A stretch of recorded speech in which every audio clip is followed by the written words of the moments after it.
You're watching the Action Sports Jax 24/7 network. Now it's time for the Brent Austen Show. Well, there's a look at Highmark Stadium, they call it here in Buffalo. Nice Battle of the Sunsets over there in Orchard Park. And, well, here we are for Monday Night Football. It's a huge game for the Jacksonville Jaguars on the road in prime time and trying to catch up with the rest of the league and get a win for the first time in 2024. Hey, everybody, welcome to Buffalo, New York on what is a rainy day. It was actually a very nice day yesterday. They had 80 plus for 11 consecutive days with the sun shining here, Austen Lane. Do you believe it or not? I feel like it's been hot everywhere. Wisconsin had like record heat a couple weeks ago, so I guess I'll buy into it, but I also wouldn't be surprised if it's like snowing there right now either.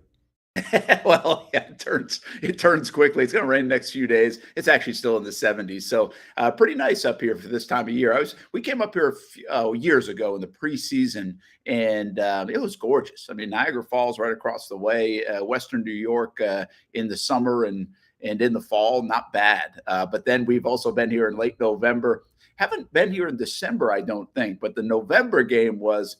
You might have played in that one, Austin. I don't know how far, because it was Gabbert for sure. I say for sure. I'm pretty sure it was Gabbert. So it was. Do you remember a game in Buffalo where it was just raining like crazy? It was cold enough, but not cold enough to snow, and it was just like that freezing rain. But it rained a ton that day, so you were soaking wet. And I was doing, I'm usually up in that luxurious press box. I was doing the boom mic that day, and so I was soaked on the sideline too. I remember that day fondly because I had I would wear like one of those, I don't know, like let's just call them the newspaper boy hats for a little stretch there. I kind of like that thing. And someone, the Buffalo fans, some of them were like, "Hey, Sherlock Holmes." There we go. Nice. I was getting heckled a bit by the crowd. Yeah. Yeah. No, I mean, listen, I've told this before. I think in terms of places that I played, and even more than Philly or Kansas City or Seattle, Buffalo was by far, in terms of their fan base of like just like heckling and like getting after you. I think Buffalo had everybody beat. You know, it's the Bills Mafia and everything. My rookie year, we pull up to the stadium and there's a line of 100 people waiting for us, and I'm like, what are these people doing? And there was kids, and there was grandparents, and there was moms and dads, and they all at the same time gave us the middle finger. And when I say they, I mean I saw 7, 8-year-olds giving us middle fingers. I saw people in wheelchairs, grandparents who probably served in the war, giving us the middle finger. It was a wild thing, and that was kind of like one of my very first welcome to the NFL moments, was going in Buffalo in the middle of nowhere. I think it's Orchard Park or whatever, and seeing a bunch of just people in the middle of nowhere giving us middle fingers. It's a cool fan base in that respect. They'll rally around you, even the opponent sometimes, right? I mean, I think Tua, when he got hurt against the Bills, that the most recent one is that he got a ton of money sent to his foundation, I think, or some charity that he supports. So they really rally around people in the support of the NFL, but they love their Bills, man. That's what they're. Hey, listen, I'm looking out. We're in downtown, and I'm literally looking out the window. Mm-hmm. It's what it is. I mean, it's not like this, hey, there's so much to do here and that kind of thing. I mean, this is blue collar. We love our sports. We love our Bills, and it means a lot to them. So it mean a lot to them here tonight. I mean, those crazy people are jumping off tables and everything else. As we got to town, I'm not seeing anybody jump off tables yet, by the way. But when we got to the airport, I didn't see this, but Stuart did, and we used it as like a little anecdote in one of our hits last night on TV. There was someone at the airport, a group of 10, 15 people at the airport, and someone had a Gabe Davis jersey with the Bills and a Gabe Davis jersey with the Jags.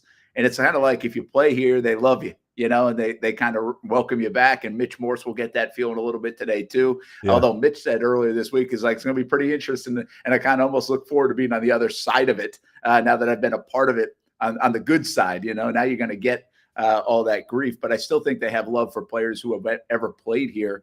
And then to your point, when we're pulling into the hotel, there are a couple of fans on the side of a street, and they have Bills jerseys on. There's this one lady, she's jumping up and down, like hands in the air. And I'm like, oh, she must think like we're the Bills. coming into the hotel, right? Yeah. And then all of a sudden it was thumbs down. Okay, thumbs down. Yeah, sure. And Stewart said he saw some middle fingers too, but here we go. It was good. They love their ball, man. A lot of red and blue around here in Buffalo, and that makes for a hostile environment for the Jacksonville Jaguars. Hey, given what's happened around the National Football League, we just saw week 3 for the most part. We've got 2 more games tonight. How big is this game? I mean, we can sit here every day and say, hey, it's big and it changes this and that, but how big is this one? Or really is the big one no matter what next week? You know what I'm saying? How do you feel about this one versus next week? Because it's really hard to figure out if this team could win 2 games in a row. I'm just trying to find them 1 win in the next 2 weeks. And I know it would suck to be 0-3, but I kind of feel like next week's almost a bigger game. And maybe today is the day that you try to find momentum. And even if you lose to a good Bills team, maybe you find your offense a little bit or something like that and take some momentum into Houston next week. If you could have 1 win, I think I'd take next week. Yeah, I mean, obviously it'll be a bigger win next week because you're talking about your divisional opponent there. But if I look at what each team does, what they have on their roster and what they're all about, I honestly think this game might be even bigger than next week because this isn't like the Dolphins. This won't be like the Texans where you have to account for a lot of players. You have to account for a scheme. You have to account for all of these things. And mainly I'm talking about being on defense right now more than offense. But being on defense, you have to account for all these things. This game tonight, it's not necessarily about like who has the better scheme. It's not necessarily about who has the better talent. This is a game of attitude.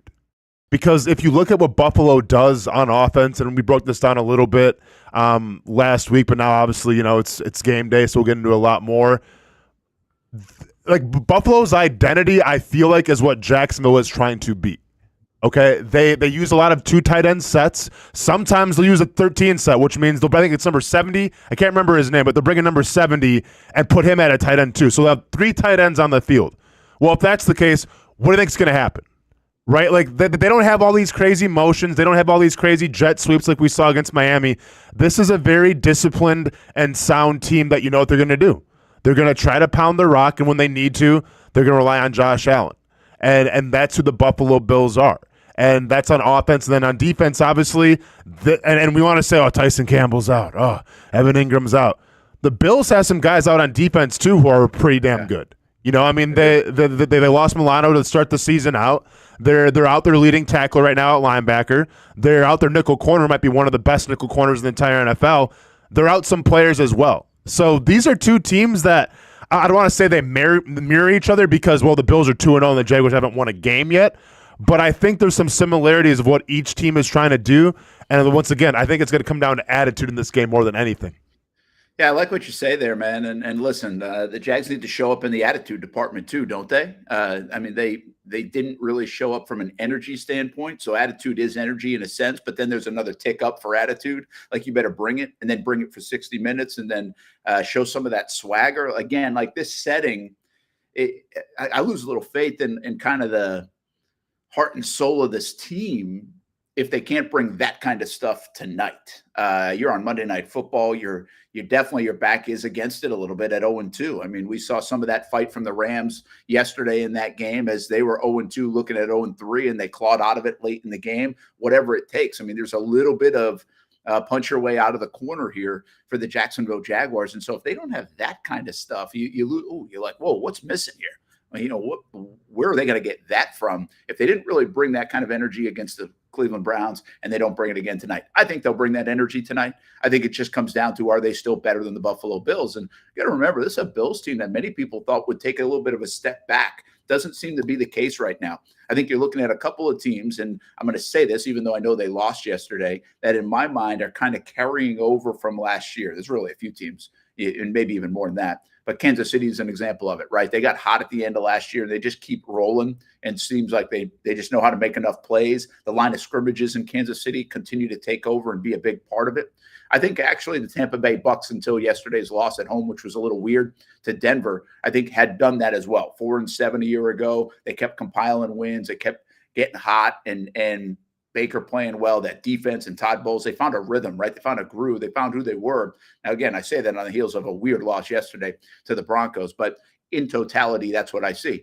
And then, of course, I think you have the Buffalo Bills. I think the Bills are a team that were 6-6 last year, and then they made it into the playoffs. I think they're still disappointed they missed an opportunity to beat the Chiefs, of course, and now they're playing really good football still, and it seems like they've just got mojo, even though they lost Diggs, Morse, Davis, and other players due to injury as well. So they just feel good about themselves. Like every time they step on the field, they think they're going to win. And right now, that's the biggest hurdle the Jags have, Austin. Right now, they step on the football field and they're a little unsure if they're going to win. I'm not sitting here telling you they don't have confidence in this hotel this morning and saying, hey, we're going to go there, we're going to have play well, we're going to execute, we're going to be who we think we are. But until you actually see it and guys start making plays and they end up on the scoreboard and you won and they lost, you can't buy that. You can't fake that. And right now the Jags are trying to find that. No, without a doubt. And I think if anything, and this was obviously in the comments this morning, but if the NFL has showed us anything, and it's year in and year out, that it's any given Sunday. And it's cliche, but it's the truth. Like, I'll be honest, I didn't expect the Carolina Panthers to do anything yesterday. And they go into Las Vegas and embarrass the Raiders. And I didn't expect the New York Giants with Daniel Jones to do anything in Cleveland, especially after Cleveland kind of seems like, okay, maybe they got a little momentum now. Maybe Deshaun Watson's playing a little better. Maybe he's built up some confidence. Nah, here's Malik Neighbors and Daniel Jones. Enjoy.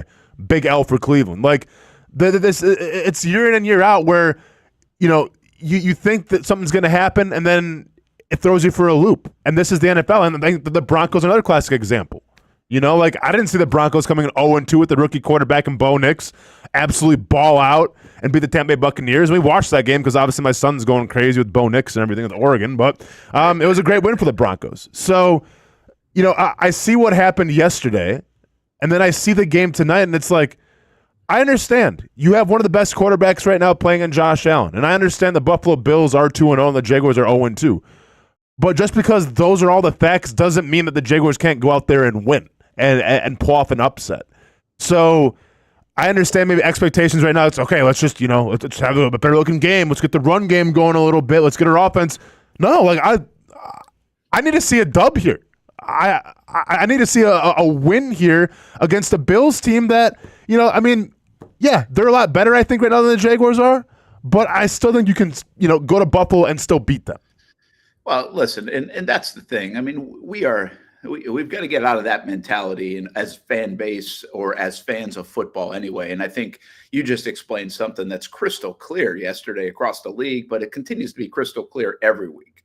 We have no idea what the hell is going to happen once kickoff goes. I mean, again, I always tell people, you're crazy if you're betting on the NFL. I mean, I don't know how you do it because it is so difficult. And I mean, yesterday was just this great example of it. I mean, San Francisco's 1-2, man. I mean, the Baltimore Ravens were up 28-6 and almost blew that game against the Cowboys, who, by the way, are also 1-2.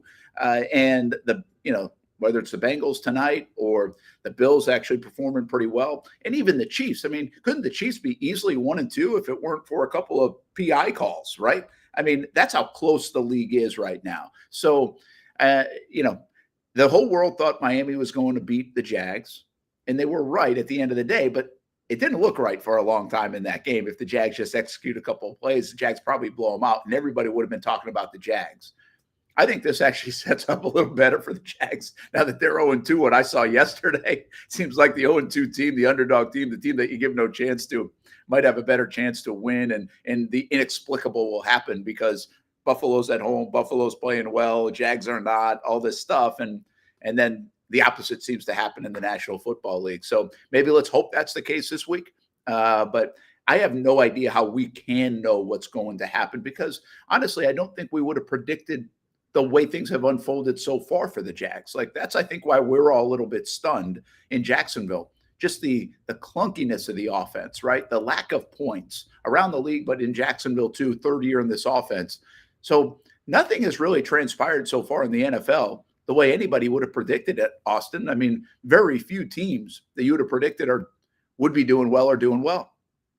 Yeah, no, without a doubt. And once again, is it far-fetched to think that the Jaguars are 0-2 right now? I mean, maybe people could have called it. Like, I think there was room to say, if they go 1-3, like, I wouldn't be blown away by this the first 4 games, but it's like you alluded to. It's what it looks like, right? And more specifically, it's what the offense looks like. It'd be one thing if you're losing these shootouts, if the defense is a little porous and everything, but that's not the case. The defense, while that they have bent a little bit, they haven't been broken, and they haven't surrendered a lot of points. And then that falls directly on the offense, and the offense hasn't been pulling their shares. So, yeah, it's what it looks like in totality as a team, and that's where the concern comes from. That's where your ears are up saying, like, man, is this team really legit or not? And once again, it comes down to identity. So, yeah, there's a lot at stake tonight, Brent. I really believe that. And the last thing you want to do is go 0-3 into Houston. The last thing you want to do is go 0-3 just in this league in general. Like, I'm not sure what the stats say in terms of teams that have turned it around after 0-3 and everything. Like, I know the Bengals are talking about it right now. Like, is there panic in Cincinnati? Probably a little bit, right? Because Jamar Chase seems to be on his own little island, it seems like now, and they've had some injuries as well. But if the Bengals win tonight, all of a sudden it's like, yeah, they're fine. The Steelers are 3-0, right? Like, we're not worried about the Steelers. They'll eventually fall off a little bit. Ravens are, like, that's the conversation right now in the AFC North. I'm saying right now, and you look at the AFC South, like, the Colts are 1-2. Titans obviously 0. Oh, by the way, hey, I'm officially slept on the Titans now. Hammy, can we officially say we've slept on the Titans? Yeah, can we stop this facade of saying, well, we'll see? They got a lot of good players. We've been in absolute hibernation. Will Levis, I mean, you never know. Oh, no, okay. I'm going into a coma now on the Tennessee Titans. You couldn't stop Malik Willis at home? Yeah, a coma. Tennessee Titans now. I say this, and all of a sudden Titans play the Jaguars, and we'll see what happens. But until that time, but until that time, I'm so sleeping on the Tennessee Titans. Just like I've said the entire offseason.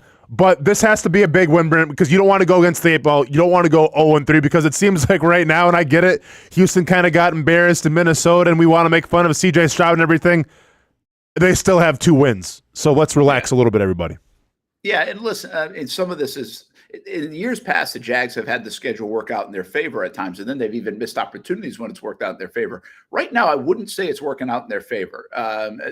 If you look at what's transpired, a lot of people will tell you now, like, look what Cleveland's done and Miami's done since outside of the Jags game, which is more of a knock on the Jags. I would say the Miami thing has totally shifted, though. They got the one game that Tua might play all year. And so at least they had some, they didn't get Skylar Thompson, that everybody else is going to get in the Miami matchup. So now the Cleveland one again, the Jags shouldn't have lost. That was just a loss that, because you lost that game at home, you have to make that up somewhere. Is tonight the makeup for that Cleveland loss?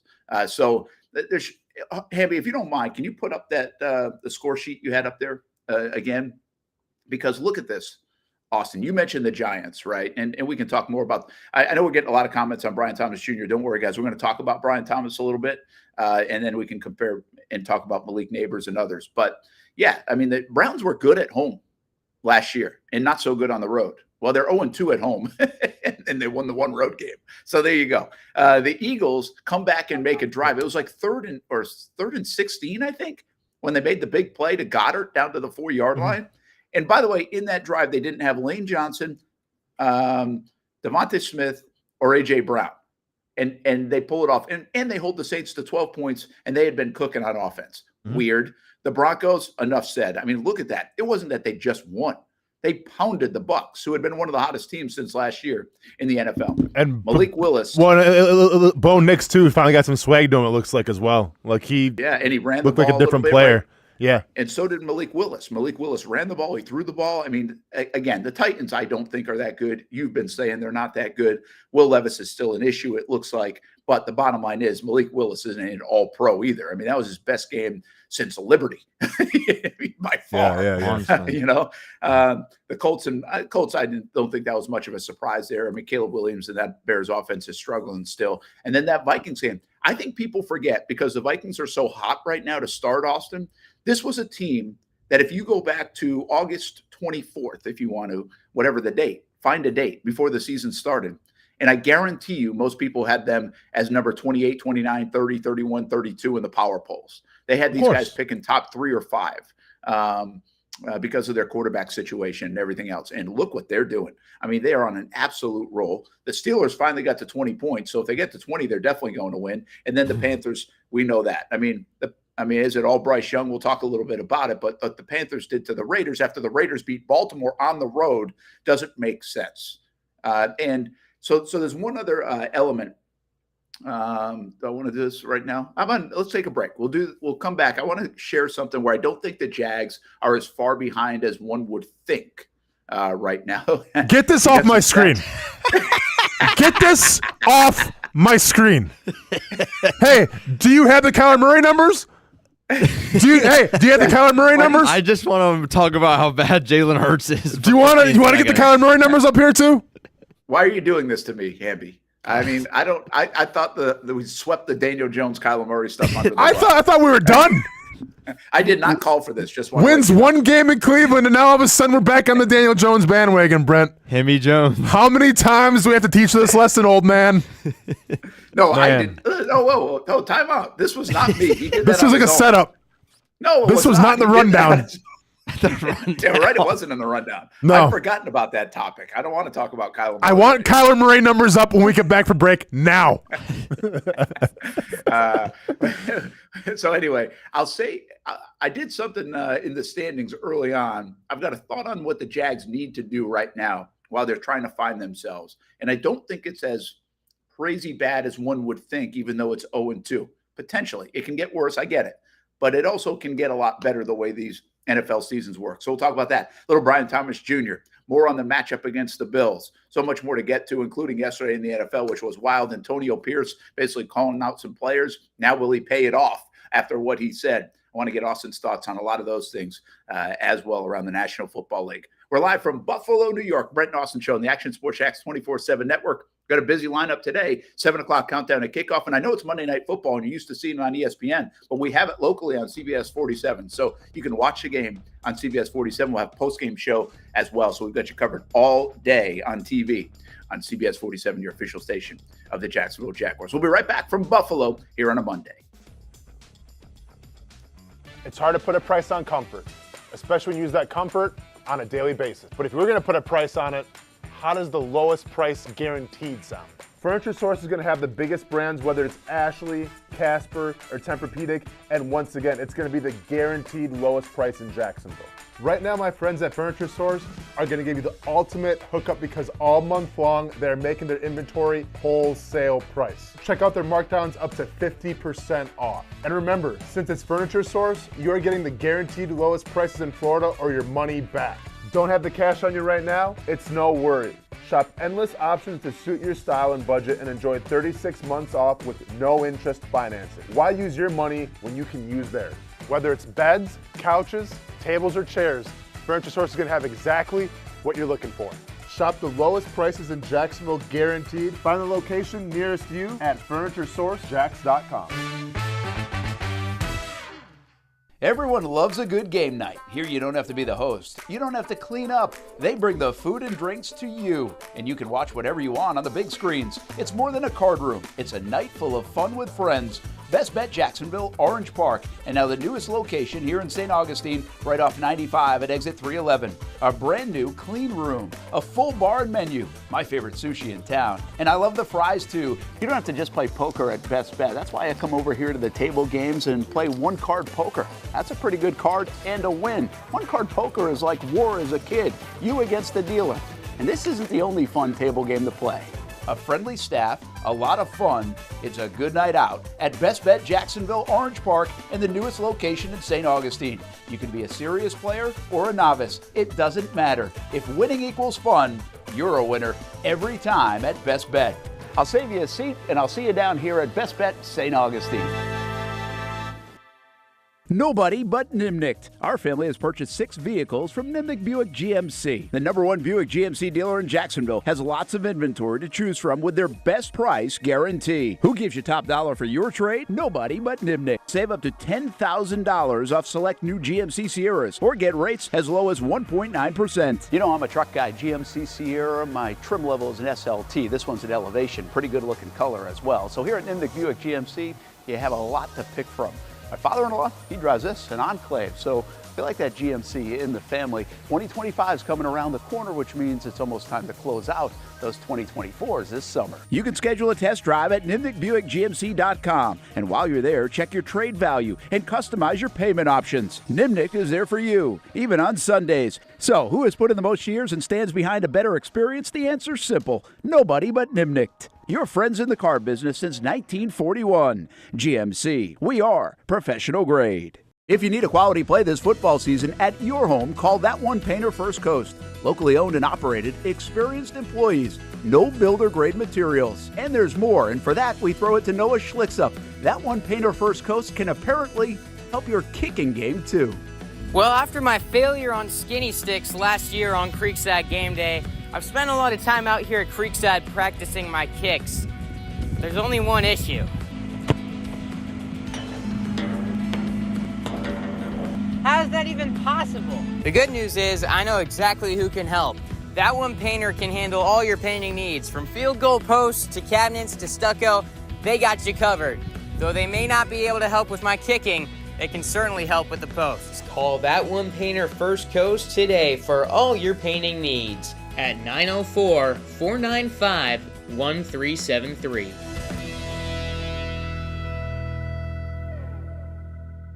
It's a new logo, new branding. With Bold City Heating and Air, it's an old school approach. One of the few locally owned and operated air conditioning businesses left in Jacksonville. It's hot, Florida in the summer. You can't do much to avoid it, but you can keep cool with Bold City Heating and Air. It's every customer counts kind of service, from when these trucks have pulled up to my home over the last couple of years and when they pull into your driveway as well. From communication to pricing to the actual service, everyone at Bold City Heating and Air cares about you. You know who is coming to your house. You know they will be well trained, and they will respect your home.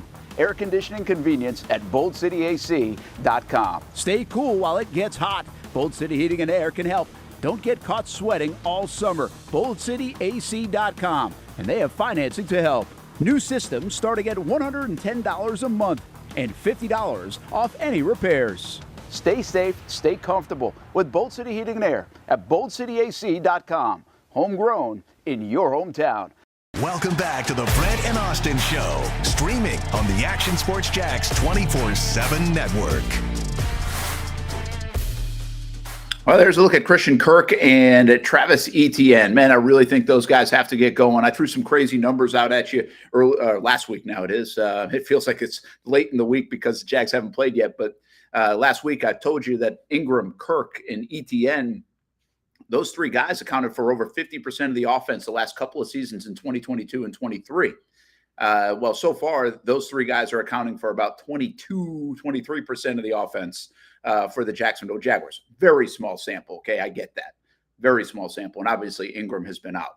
But the bottom line is those guys have to do a little bit more. And I don't think they need to do 50% because we're going to get into Brian Thomas Jr. and obviously Tank Bigsby's increased role and some other players like Gabe Davis, who's coming back to Buffalo. But they have to be involved, and they've got to get involved. And I think that's part of it tonight here in Buffalo, and when the Jaguars take on the Bills on Monday Night Football again on CBS 47. Brent Martineau along with Austen Lane. We've kind of switched roles here. Now I'm in the hotel room, and Austin's back in the studio.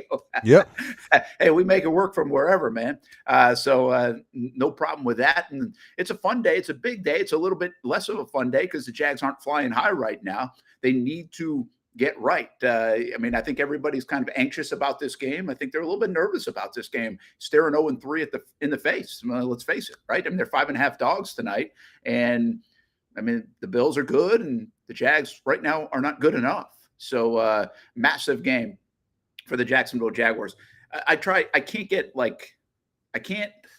find myself like the season's over 2-3 weeks into the year, right?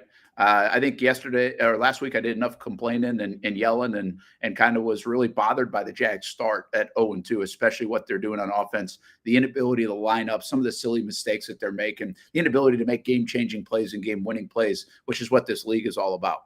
And hopefully that changes. And I do think it changes, Austin. I think that's one thing we have to remember about the league. I think yesterday was a microcosm of what happens in the course of a season. What you think is going to be the case doesn't always transpire that way.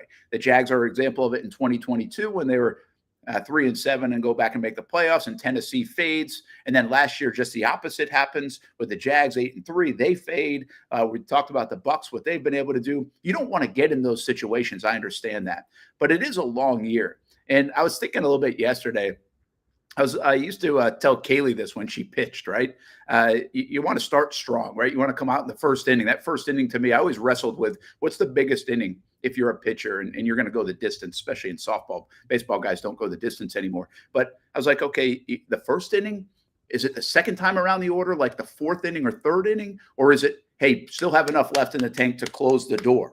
And so I just, for some reason, I was thinking about this as a little bit of a parallel. And there were times where Kaylee would give up like 4 runs in an inning, in the first or something. You get off to a slow start. And I'd be like, hey, the best part of this game is that you only gave up like 1 more the rest of the game. Like you started 4 and then you gave up 5 for the whole thing. Okay, you had a rough inning, but you kept your team in it and you allowed them to chip away. You end up winning the game 6-5 or 7-5 or 8-5, right?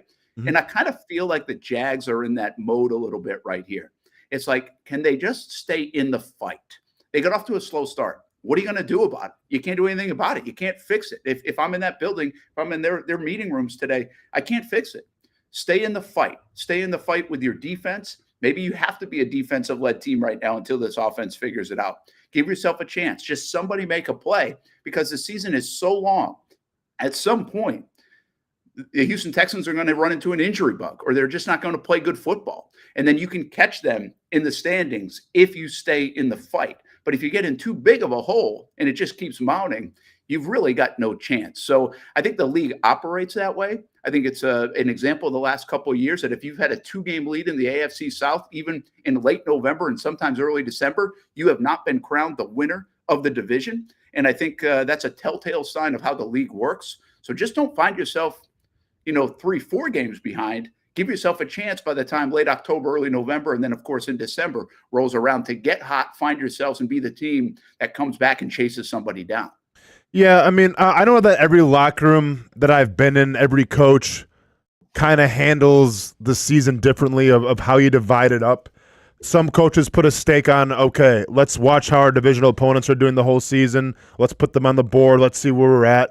Some coaches, remember, like Jack Del Rio would divide the season really into 4 quarters. Now, this is back when you had 16 games, but 4 quarters, right? So you win the first quarter, second quarter, third quarter, fourth quarter. If I'm coaching, and once again, I know it's super cliche, and I know, like, all right, Houston got beat and everything, so, like, you celebrate that. I'm not worried about anybody else right now besides ourselves. Because until you figure out who you are as a team and what you do well and what you're all about, you shouldn't be looking at Tennessee. You shouldn't be looking at Indianapolis. You shouldn't be looking at Houston because you have no right to look at Houston right now. You don't know who you even are. Like, I can't even tell what this offense is. I can't even tell what this team's identity is until you figure that out. No, it's the only battle you have to worry about is the battle with yourself right now. And this is an opportunity to try to make that right and maybe come out against Buffalo and maybe you do beat Buffalo and all of a sudden, okay, maybe the run game's a little better. The offensive line's blocking a little better. Trevor gaining more confidence. Doug Peterson, Press Taylor, the offensive, play calling looks better. We're converting third downs. We're converting red zone opportunities.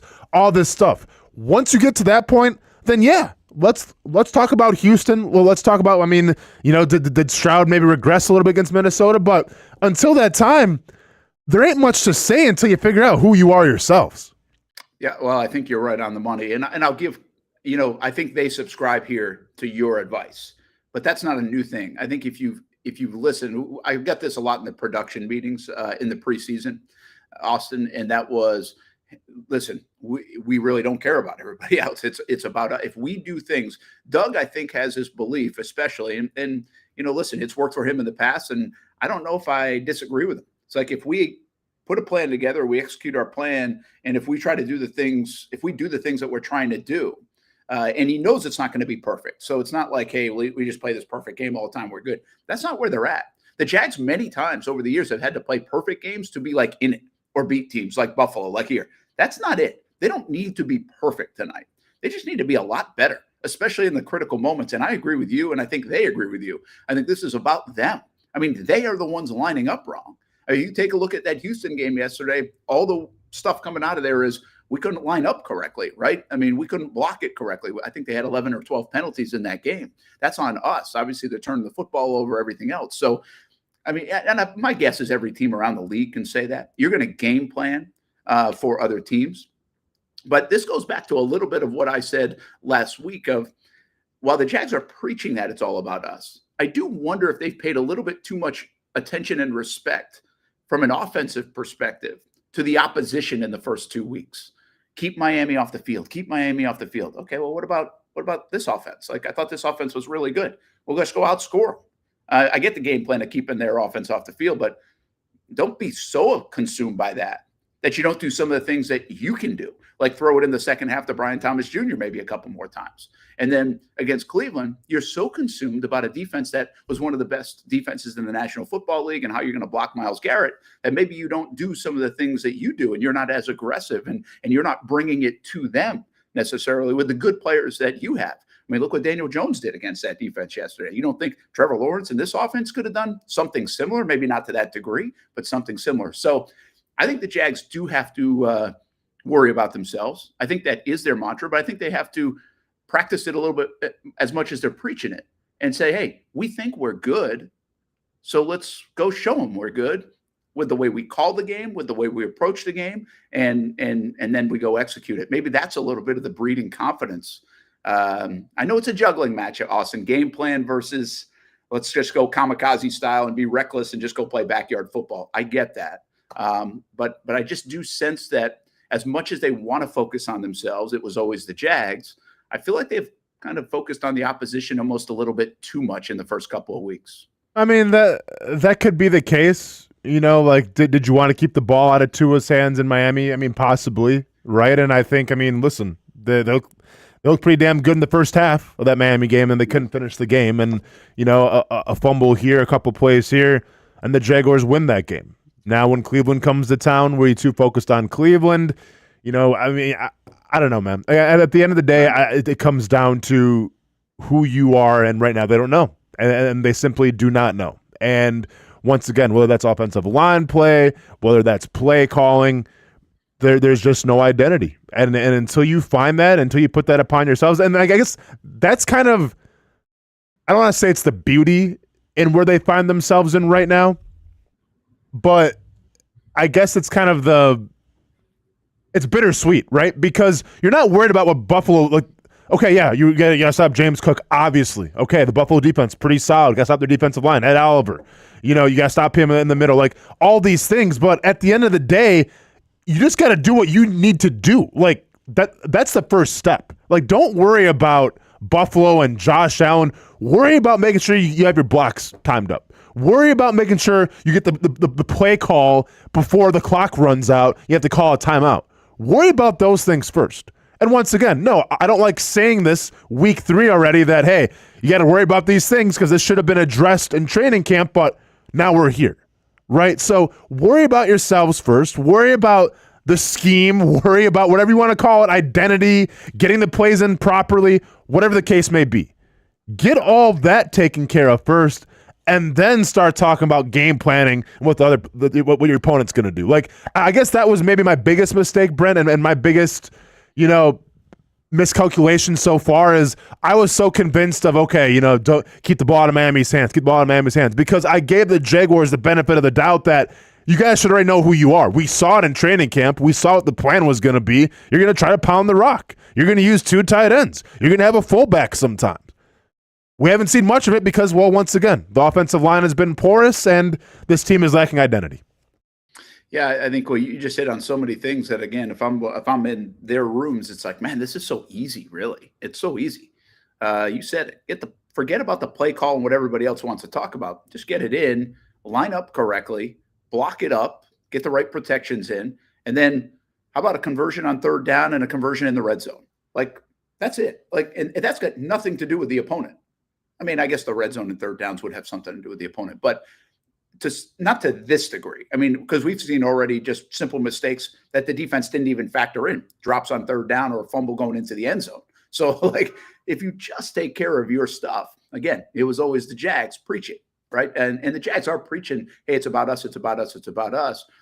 and now they just got to go do it. They just have not done it, and we can talk around it in circles. They just have not done some very simple things most of it's before the play even like develops to see if they can execute the play and somebody can go make a play. And even still, they've been in the game at playing at a pretty poor level on the offensive side. So it'll be interesting. All right, one more thing on this note. I think it feels like doesn't it feel like the Jags at 0-2 are like way behind everybody? Like it feels like, yes, it feels like they've got some major catching up to do. Well, the reality is I was looking at the standings, which is way too early to look at the standings for all the reasons we just said in the first half hour of the show. But I was just looking at it. I'm like, okay, well, if the league starts to flip back to what we thought it was going to be this year, take a look at the AFC. Forget about the NFC. The AFC is what I'm talking about. You have right now the Bills, who look to be pretty good, and the Jets look to be pretty good. I think the Dolphins are in a lot of trouble. No, everybody thought they'd be a contender, but they're in a lot of trouble because of the injury. And the Patriots, I think, are not that good overall. Again, if we are correct on what we think. So you got two teams in the East. Steelers are way better than anybody thought, right? Cleveland, I think, looks like they're going to fall back a little bit. And then we think Baltimore and Cincinnati are going to come out of their little slide because we expect them to be better than they are, 1-2 now and 0-2 at the current moment. Houston, we think is going to be good. Indianapolis and Tennessee, I don't think anybody's that worried about. We'll leave the Jags out of this equation for right now. Kansas City, obviously, just knows how to win, and they're good. The Chargers, I think, are decent. But the problem with the Chargers is, I mean, what's Herbert's issue now? Like, they always get hurt. The Chargers always get hurt. So I don't know how much faith you have in, but I'll put them in the mix. So if you look at the AFC standings, and you take your division winners, and let's just say the Bills, and let's say the Steelers keep rolling for now, and Houston and Kansas City. Well, you've got 3 spots up for grabs. The Jets look like they're going to be a contender. We think the Bengals and the Ravens are going to be a contender. And maybe the Chargers are a contender. So that's 4 teams. If we throw in the Jags because we thought they would be a contender, again, that would be 5 spots, 5 teams for 3 spots. I mean, I know we're not counting the culture now, but they have a better record than the Jaguars. Like, I get it. In my mind frame here, we're going with who we thought was going to be a contender. Okay. Right. Gotcha. And so if I'm just saying, if we're right about if it all levels out to where this should get to, I think the Colts, I just don't trust Anthony Richardson, man. I mean, they beat Chicago. I get it, but no, he didn't look good at all. But obviously that was more on the legs of Jonathan Taylor. But, you know, if he can somehow be halfway decent with that strong running game and okay defense, the defense is kind of, you know, underachieved as well a little bit. But Chicago, they got after Caleb Williams. I mean, I understand what you're saying. Yeah, and it's okay if you want to throw them in the mix. The bottom line is there's 5 or 6 teams, if you want to keep Indianapolis around here, that are playing for 3 spots. If everybody else just runs away with the division.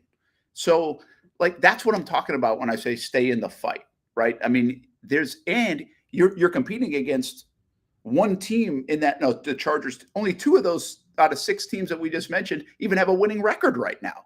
So my point is this thing settles down really quick with a W. And it really can. And so much so that, I mean, kind of jokingly say, if they win tonight, now they're playing for first place next week in Houston. That's how quick it settles down in the NFL. But you've got to be able to be the team that finds a win. If you're a good football team, you probably don't start 0-3. You find a way to get a win here tonight in Buffalo, even though I think it was probably the hardest win of the first 3 weeks to get.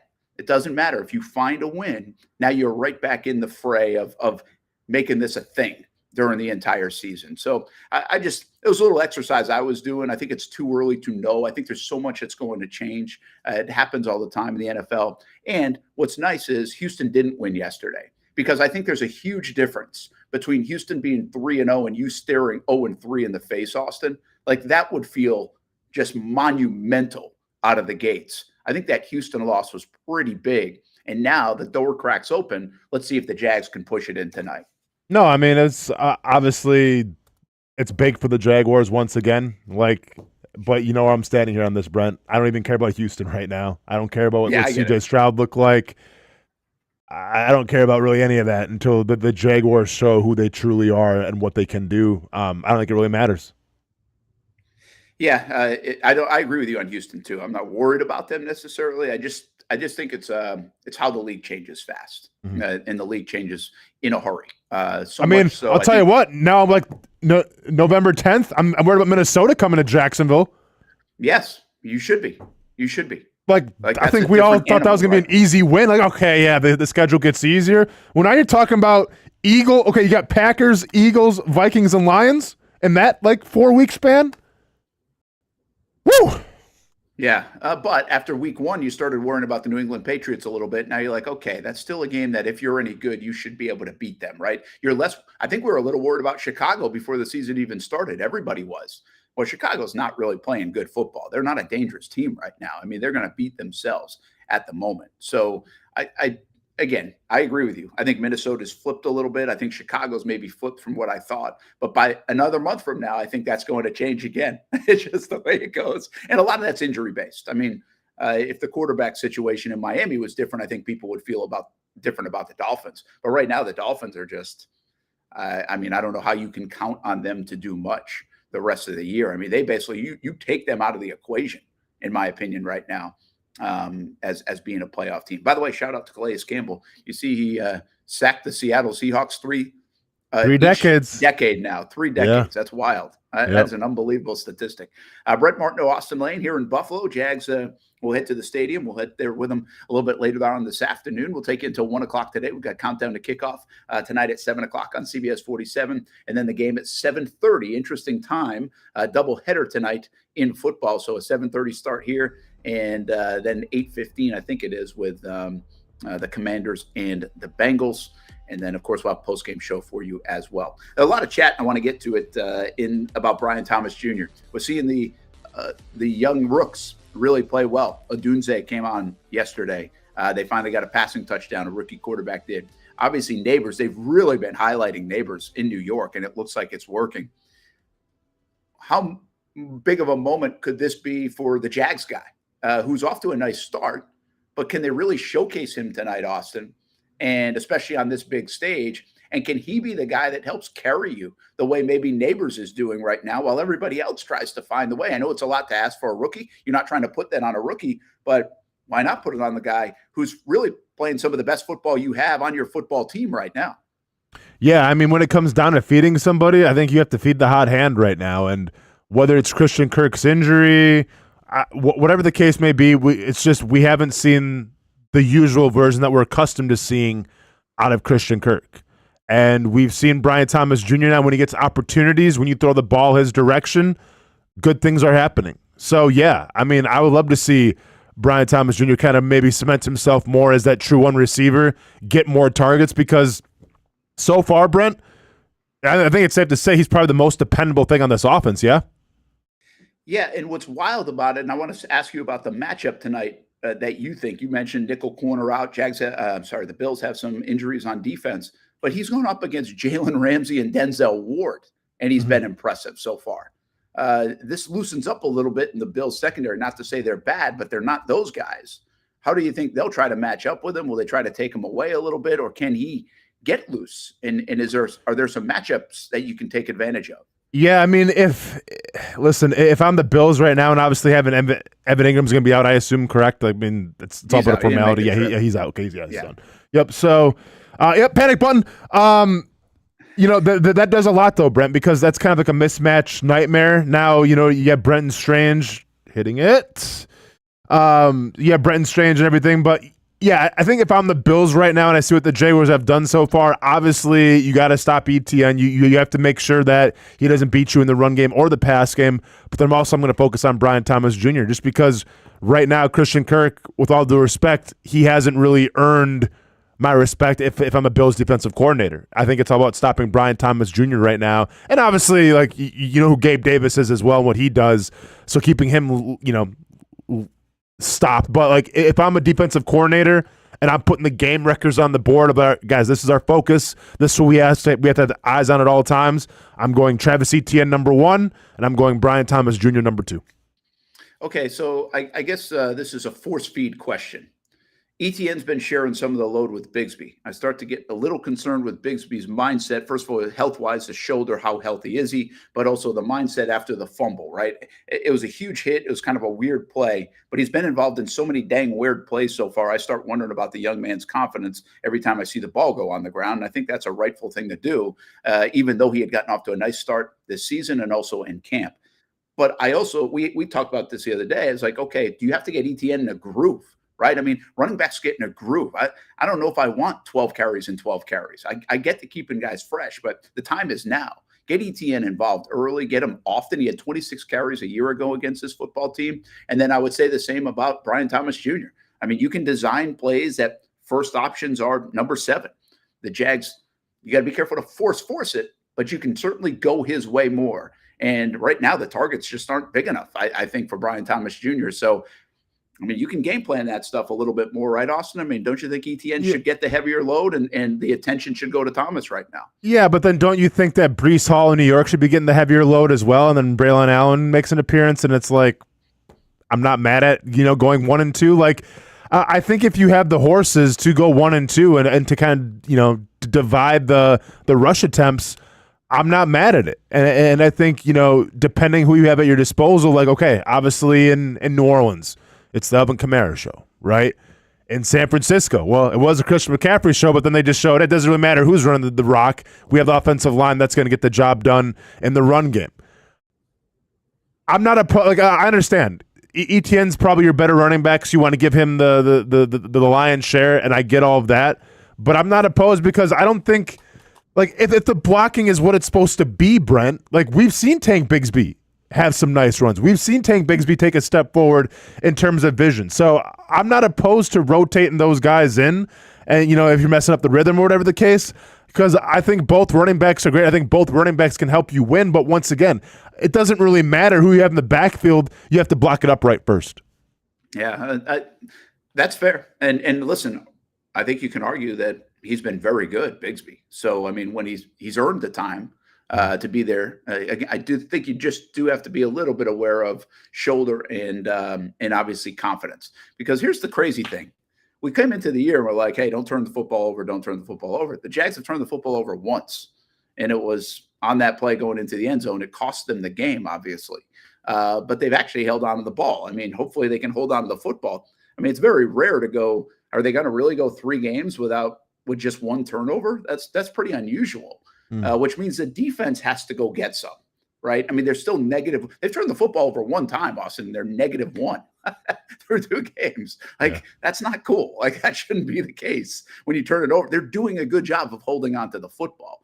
Now, partly they've run only 105 plays, so they don't have as many opportunities to give up the football. But the Jags have to continue to hold on to it. It seems like they would have to win the turnover battle tonight if you want to win the football game, because that's just the way the NFL works most of the time, especially when you're on the road in a good environment against a good football team like the Buffalo Bills. Now, let's take a time out. We'll keep talking about this matchup. Talk about the rest of the NFL, too, because there were wild storylines around the league yesterday. We're live from Buffalo, Brent Austen Show on the Action Sports Shacks 24/7 network, and let's just hope the offensive line doesn't look like this. Chicago on a 4th down play. And, well, look at the offensive line. Ouch. Can't get too many yards if that's what it looks like. I don't think I need to tell you, but this 4th down failed for the Chicago Bears, and they ended up losing by 5 points. We'll be right back.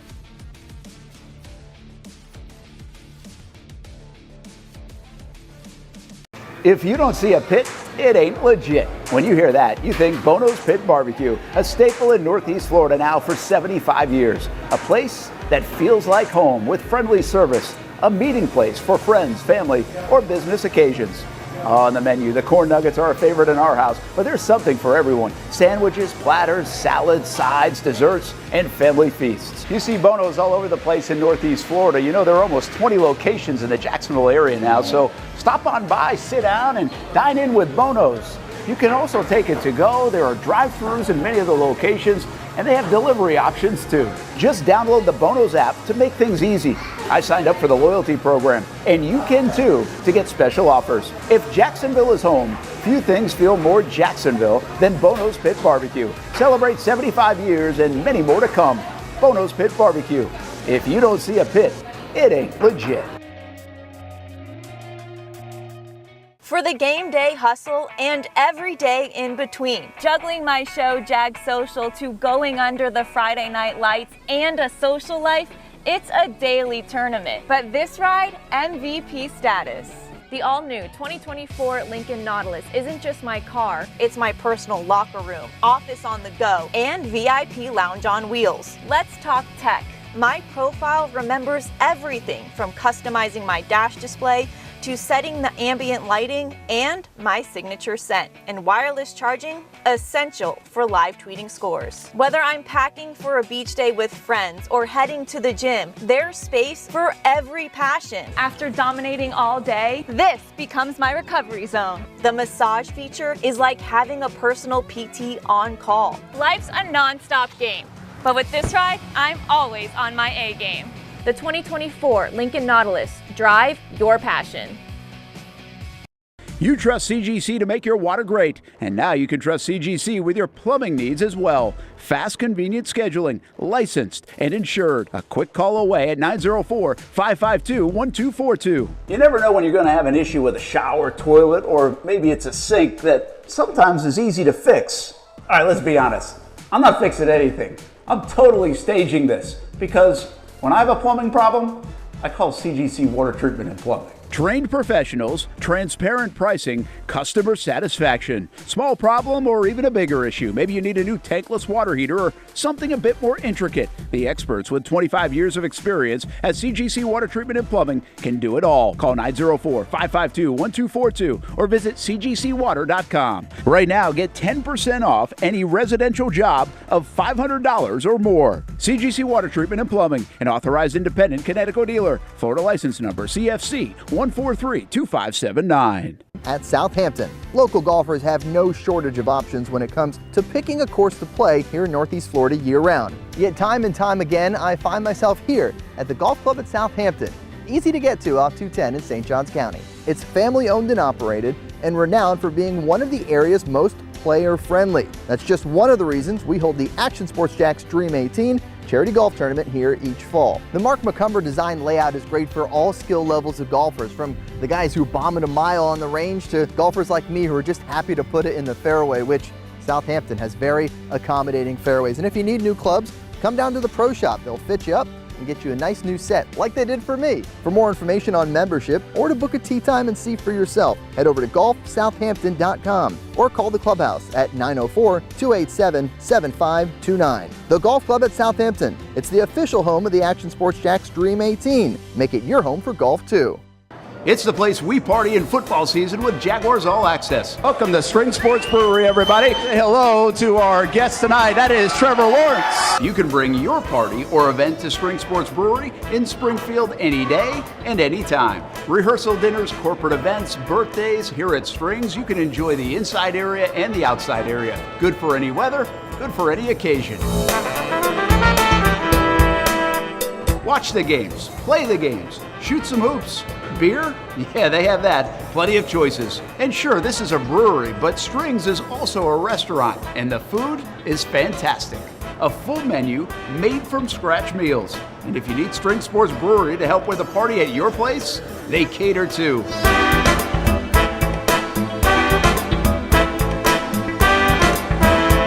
Family, beer, food, sports. Spring Sports Brewery in Springfield.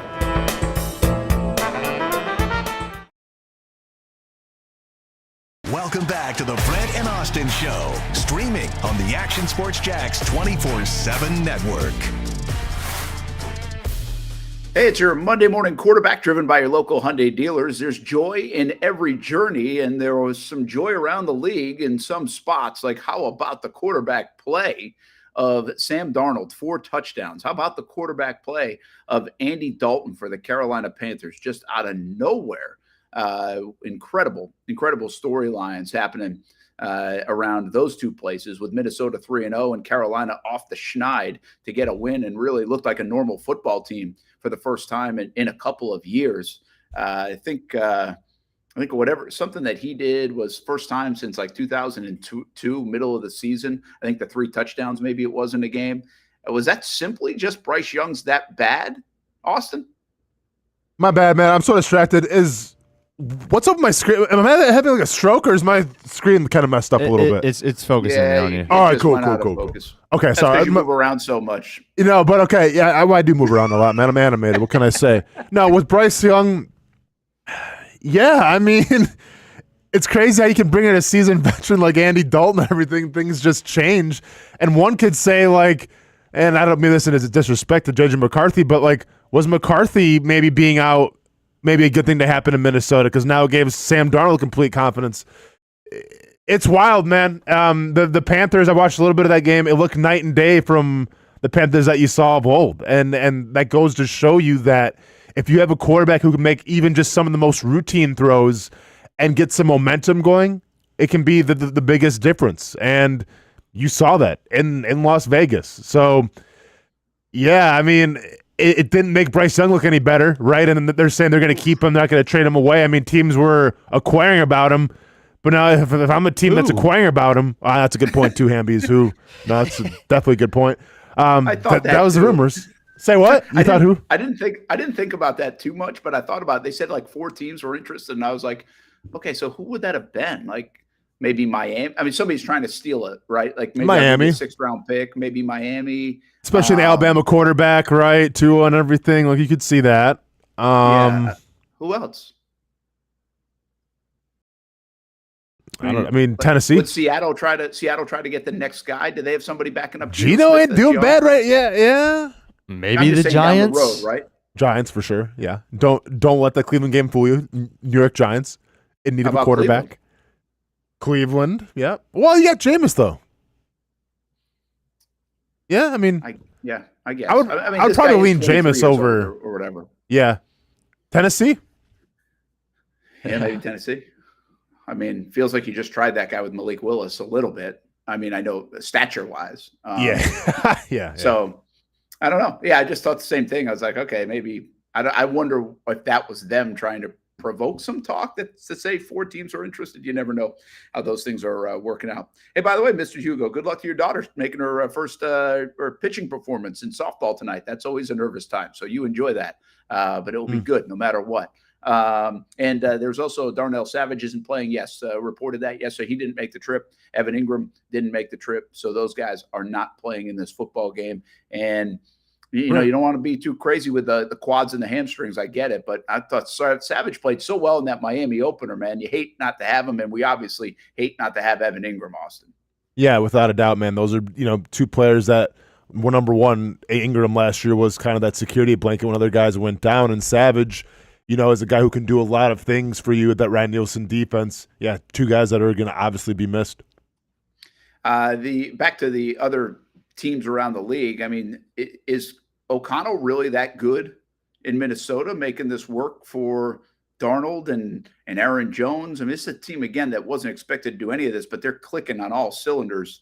And they've really, I don't know. They're just, I mean, to me, it seems like I always talk about fit in situations. And it's obviously working pretty well there. Much like Baker and Tampa seem to click and work. I don't know if it's just the right time for everybody, or it's just really good coaching. I mean, maybe O'Connell's just a really good coach to see what he's been able to do with what looked to be a limited team this year outside of Justin Jefferson. And then I'll add one other thing in there. Is it Justin Jefferson? I mean, does he simply just open things up to that degree where he's so dangerous, guys, that one guy can kind of change the whole dynamic no matter who's at quarterback? I mean, it definitely helps to have the best wide receiver, I feel like, in the NFL, for sure. But when it's all said and done, and we're talking about Coach of the Year, and we're talking about Connell being that conversation, if they keep on, showing what they can show right now, do you give it to Connell or do you give it to Brian Flores, though? Because what Flores has been able to do with this Vikings defense is nothing short of amazing. Mm-hmm. Yeah. You lose your best pass rusher. And I'll be honest, this game was on yesterday here in Jacksonville, so I watched a lot of it. Also had Justin Jefferson and Nico Collins going in fantasy football. So it was, man, a lot of points there, Brent. But it's amazing how you can lose some players in Minnesota on defense, and you can kind of retool a little bit. And this is what I've always been saying. Like, Flores comes from a Bill Belichick scheme. And when you talk about Bill Belichick, it's like, okay, it's my way or the highway. Well, he's adjusted, And if you look at what Minnesota's done this year, where, they're always like this blitz hot kind of coverage, well, now they're more quarters. And that was kind of talked about yesterday during the game a little bit. They've kind of changed their whole philosophy around, because why? Well, what they have at their disposal. And Flores knew that, and so far so good. They shut down San Francisco, and they shut down Houston. And these aren't two offenses that are taken lightly around the league. So, yeah, I mean, something needs to be said for, obviously, the emergence of Sam Darnold. And I hate giving the guy credit all the time, but Casey Kurtz, once again, with Sam Darnold. I mean, Casey Kurtz has been the biggest Sam Darnold supporter I've ever met in my entire life. And when I pick the over-unders of a team that I feel like isn't going to, win the expected games, I took the Vikings with the under, just because I couldn't foresee how Sam Darnold could get the job done. Well, he's getting the job done, and then some. A top 5 quarterback right now in terms of QBR, but also that defense right now in Minnesota is playing lights out. Well, he did say that like 3 years ago, and he's had 2 stops since then. So, is it true? Is Sam Darnold younger than Joe Burrow? Mm-hmm. Yes. And somebody else, I forget somebody else they mentioned in that tweet. He's younger than Burrow, and I don't know if they said Caleb Williams or somebody. I can't remember the name they said, but I saw the tweet. Can't be Caleb Williams.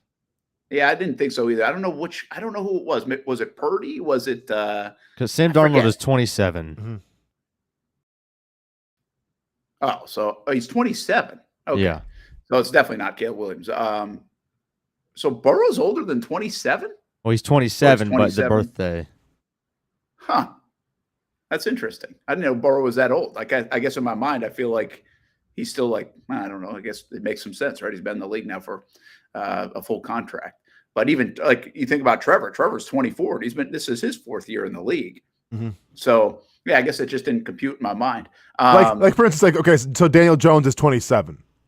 Maybe that's who he said. Lamar Jackson's 27. Kyler Murray's 27. It's hard to believe that Sam Darnold's in that category. Yeah, it is. I feel like he's been doing it forever. Yeah. How old is like Baker Mayfield, by the way? Is he like Baker's 30? 20, about to be 29.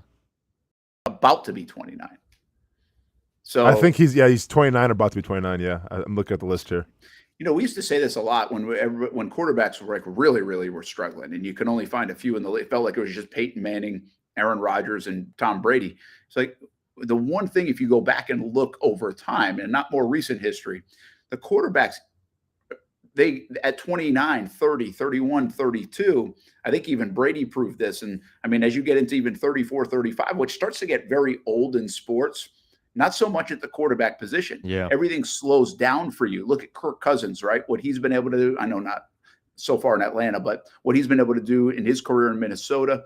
I just think things slow down. You have so much knowledge. You've seen everything. And if you can still keep your confidence and find the right system, maybe Geno Smith's another example of this, right? Like we used to always use, who was it? Rich Gannon. Rich Gannon was like the one guy that people had kind of given up on, and then he got better as he got older. And he actually might remind you of Geno Smith right now.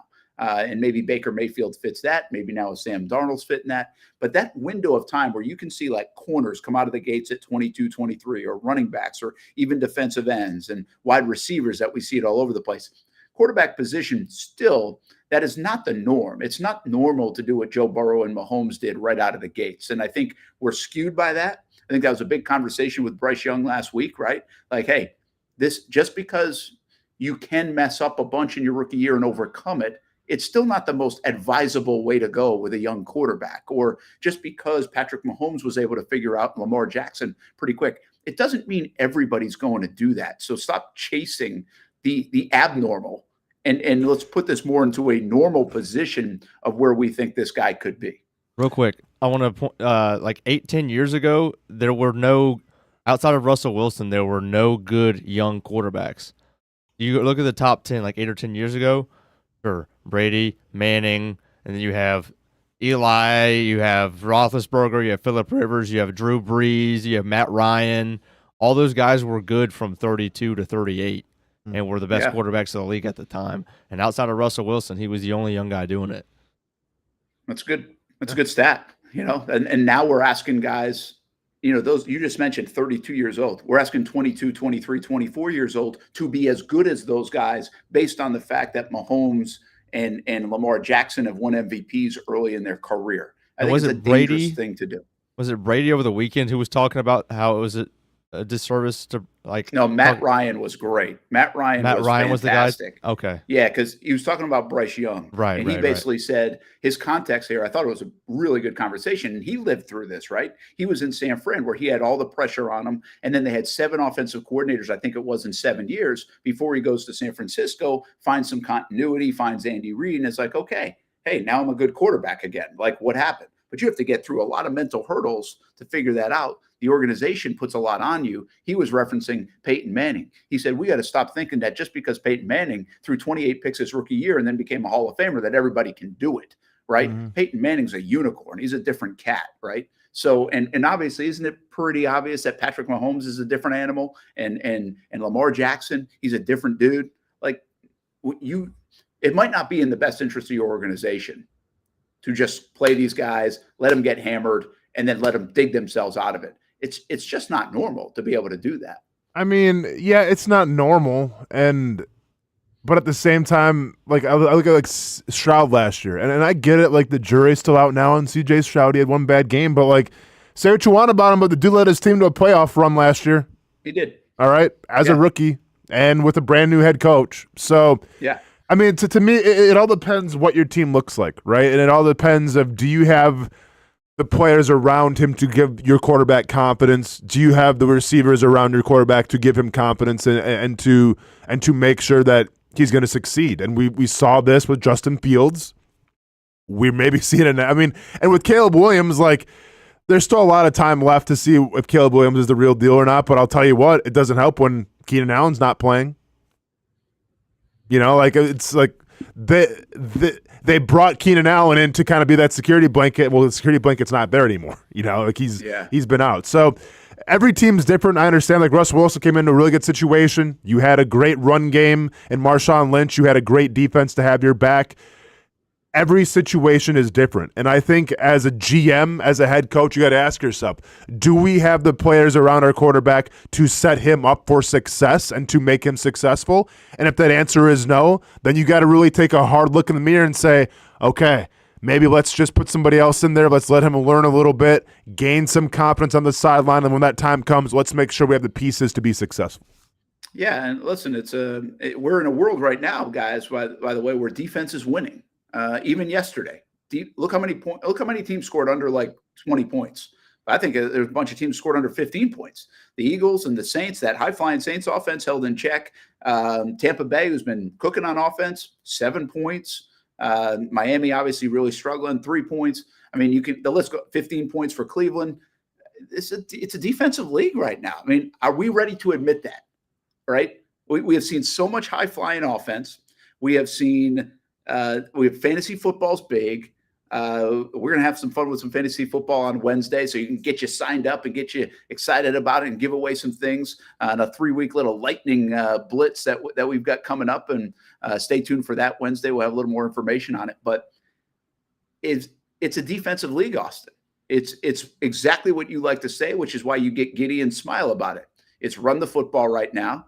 It's stop the run. Mm-hmm. And if you do that, defense, I mean, did you see some of the defensive stats around the league? Like 7 sacks, 6 sacks, interception returns for touchdowns, fumble recoveries. I mean, the stats on defense right now are way more impressive than the stats on offense overall in the NFL. No, I agree with you wholeheartedly. And is it an anomaly? It's still early on in the season, so could this course correct? We'll see. But yeah, the league is in shambles when the Carolina Panthers are the leading scorers right now with 35 points. Roger Goodell's oh my God, he's pulling his hair out, I'm sure. We got to stop this. Yeah. We can't have we can't have the Red Rifle leading the NFL, to 35 points. We need something else going on here, everybody. Come on.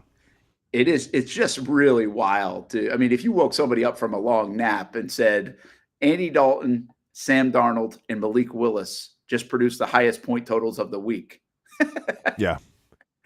Dude had 3 touchdowns in 1 half, by the way, Andy Dalton, which is this is what I get for bringing up the Raiders of Jason Fitz and trying to sing their praises, saying how, man, that game against Baltimore looked pretty legit, like they're a direct correlation of their coach. They found their identity.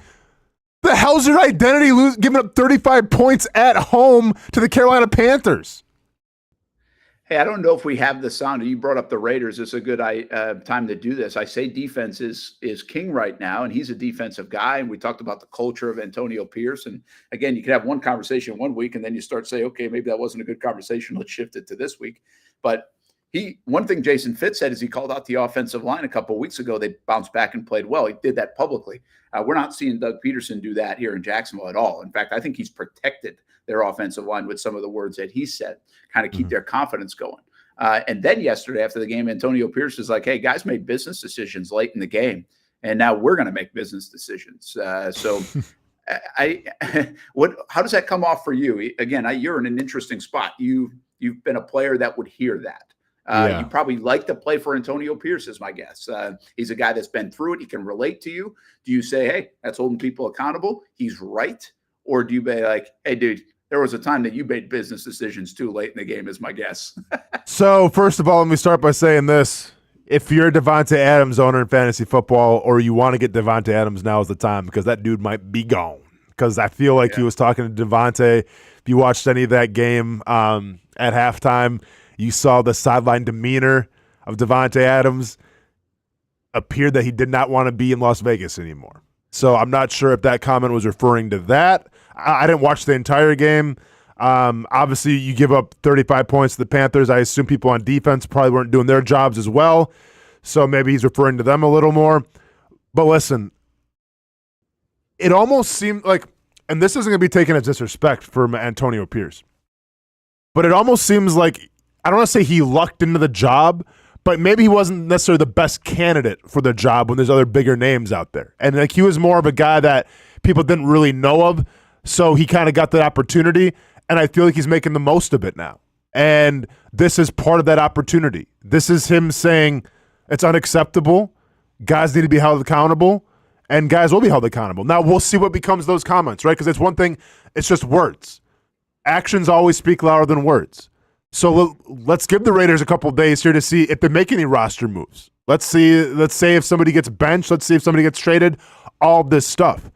But I appreciate what Antonio Pierce is doing, because let's keep in mind here, it's the Las Vegas Raiders. Like, I didn't really give them a chance to start out the season. I mean, they beat Baltimore, and then that was crazy in itself. But, like, I don't think anyone's really saying the Raiders are going to be a playoff contender by any means. But Antonio Pierce thinks so, because his job's on the line. So I respect a guy who's going to go above and beyond to hold people accountable to do things a certain way. I think you need more of that sometimes in the NFL. So I'm not opposed to it, Brent. As a former player, if a coach calls me out or a coach calls somebody out like that, more power to you, because once again, you shouldn't have gave up 35 points and lost like you did to the Carolina Panthers. Yeah, I don't mind it either, but I'm not in the locker room, so I don't know. I mean, we talk about these guys need to be propped up more than ridiculed, especially out in public, a little bit more this generation, whatever it might be. There are people that believe that. I don't know if I fully subscribe to that. I think these guys also want to be coached. They don't want to be held accountable. If you want to be great, like that's how you get there. That's how you set the standard. You weed some other people out if they don't want to be a part of it. That's all, that's all building for Antonio Pierce. But I kind of like it. I like the fact that he's transparent. Like, hey, that's not cool. Like, we're not going to do that. But I would also say, like, late in a game, and you might be talking right about Devontae, who he was sending the message to, but he also, I think there was some reference about late in the game.